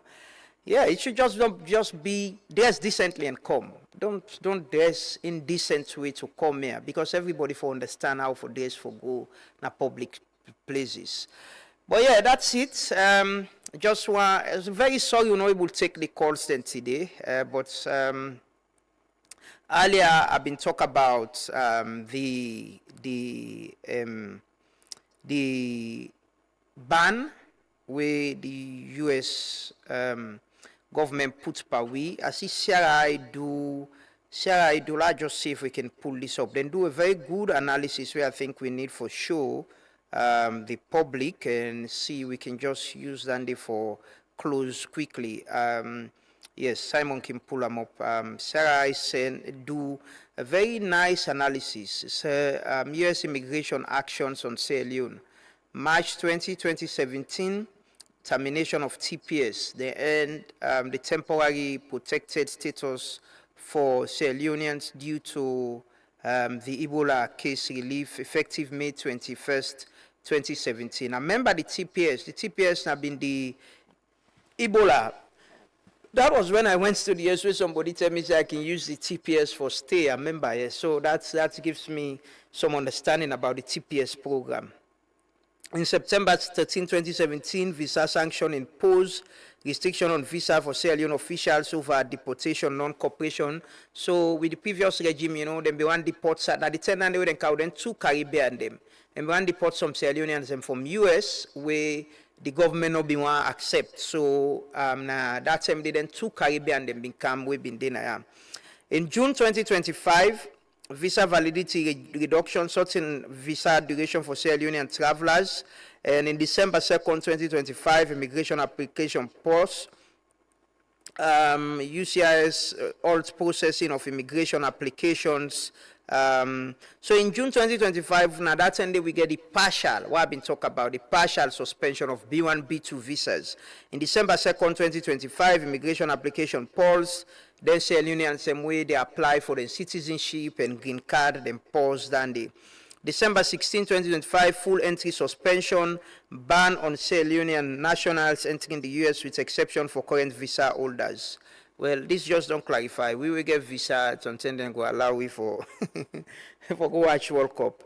Sierra Leone visa overstay rate, B1, B2 visas, 16.48%, FM and J visa, when are them exchange program, education, then government visas them, na 35.85. So you see where then the very high, in very high, 35.83, the FM and J visas usually can be the one that way they go on government exchange programs, the one where they go on student visas program and other things. And like I said this morning, June, where then give you a partial ban, then not been they give the B1, B2 visa. Now been for 90 days, we for being elapsed in September, then review if we meet the demands of the US government, then for being lift the suspension. Unfortunately, within that time, they for meet up hunger, there were people where government facilitates for go hunger. The people away through the Ministry of Finance, they facilitate for give visa for go hunger. And some of them people and the minister don't, well, one pandemic now one member of parliament, we get diplomatic passports, he go hunger, but in your case complicated. The information is she got sick and it's very critical and they advise her for stay. So in husband American citizen where they try for regulating status, but they flagged it up because it was through the ministry and the embassy they get a visa day. There is a military officer, we go for an exchange training program. We go the training done, return again. The US government flagged that up again. There is a staff at the Ministry of Labor, we go for an investment conference, not come again. They flag that up as well. I understand the list is long. There are many other people we go on the US, we go on the government visa program, we take visa for Gonga, we not come again. So waiting the US government do between that June day to September, we'll be there on that partial ban. Anybody where they go US, then I know people will go US, we get 3 years visa, then give them some, not 2 weeks, then give them safe. Then they limit the time where they stay. So then they know when you go in and when you for come out. So they're able to track people that will not come out, people that way, but the people that way clearly break the rules between June to September and now people that will get service passport and diplomatic passports. They are not the ordinary passport holders. So government will take responsibility and show leadership in this because it's not. It's a complex issue, but not the odd. I know the other Sierra Leoneans will be known they go on visitors visa, we don't overstay, we sometimes don't change their status and all of that. But within this time, how they negotiate with the US government, now definitely people them when are through the foreign ministry, then facilitate for let them get visa, and then go the Noka again, now they overstay, and then go the Noka again. So this is a complicated issue. My source, they clearly tell me say, the US government has been asking that we for take third-party deportees them from other countries, then we can send them to the country, like what in Ghana do. I understand there was a negotiation for take people from the African continent, then we send them to the country. But the government was saying, no, that's too much for us. Let we take people from West African country. We get that capacity there for send them around. We go try for do that. But this whole thing don't change. What thing happened between June to September, them visa overstayed and they don't change the whole dynamics of everything. I make video on this ban now. We don't move from temporal to this ban we'll get to right now with President Trump announced. And it doesn't look good for us. It doesn't look good. This is a country we don't pride in self say we they change the image of this country within a UN Security Council. President is ECOWAS chairman. And we're having this on our table just because certain individuals and within government, break the rules. Break the rules. This is not about the ordinary people again. It's about people who carry service passport, diplomatic passport, breaking the rules. And look who we there now. So the government still they negotiate, as they say in the press release. I understand from my source at the embassy, say the acting ambassador don't travel, go Washington for go get some meeting and see how then go continue for negotiate with the U.S. government and for resolve this issue. Hopefully resolve, because a lot of people they live in uncertainty in the U.S. presently. People the way they process their citizenship, their green card, people the way don't buy tickets, want travel.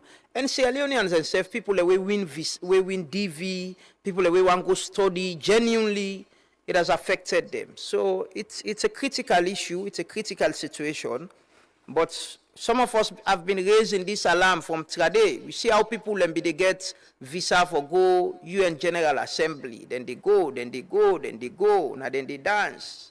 We raise alarm. That's with the do here. There are implications for things you do. And this is where we are today. Hopefully, the government will show some leadership and continue for engage and resolve this issue. So we name go come on at that list there. And people are able to travel. There are some people who in the US and they go do the medical, their family then did it and they try for reunite as well. And there's a guy who win DV, bruh. That guy is so frustrated. He just thinks that this is an opportunity for him for changing life. And here he is today. Yeah, but we go follow up on this. Hopefully, we will continue for talk. Like I say, we'll be in for talk to somebody when I say Leone, an American immigration lawyer, but unfortunately because of the time, we'll find them, hopefully, for talk to them and see how this they affects, what we can do better as people, as a country, for resolve this issue. Now the Truth Morning Devotion, the end. Many thanks to our guest, the Minister of Energy, Cyril Grant. We wish him the very best. We all get a role for play for the thief lights, left for thief lights, not left for thief lights, left for vandalized equipment them. See what in and do not come and bomb swear. I ain't put the. So if you do bad, left for do bad. Again, don't not forget the drugs, the kush there around we. They'll continue for faith time together. Today we'll meet back tomorrow as always. For God and country, serve your conscience. Be truthful and sincere to yourself. Not do anything bad, try for do anything right. Be a law-abiding citizen. Now the only way that we could change this place. We all get a role for play for push Salongo before because nobody no go can make them for we. And we no more need for make them. All governments accountable, we say for all them accountable, support them where you should. Ask question. Because nothing say, nobody not tell you if you ask question, it means say you hate your country. No, it means say you love your country. As always, now the truth they always last. My name is Amadou Lamrana Batite. We'll meet back tomorrow for the Groovy Friday edition of the program. I want to wish my colleague Samuel Inganoman happy birthday. I hope say you no go cut cake today, invite me like waiting Motolani do yesterday. But I wish you a very happy birthday and thanks for all the service. Thanks for the support in all what you do at this place. We wish you the very best. Have a lovely day. Continue for stay with Truth Media. Like I say, we're going to take break with the local school. But we'll announce that's where the time reach. Today we'll meet back. Continue for stay with we and have a lovely day. Stay blessed. Be peaceful. Enjoy responsibly. My name is Amadou Lamrana Ba. And me na your servant, bell ringer, and everything. Bye-bye and ta-ta. This is a public notice from the National Revenue Authority.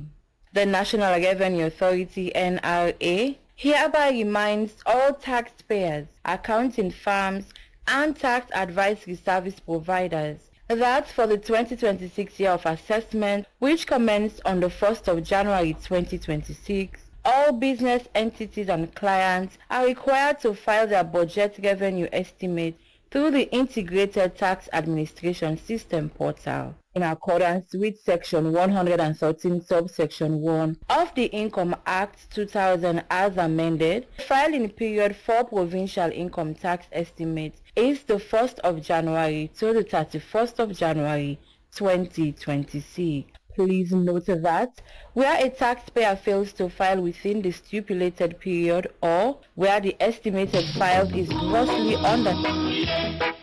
I wish you happy birthday. Ooh, yeah. Very, very many happy returns. Ooh, yeah.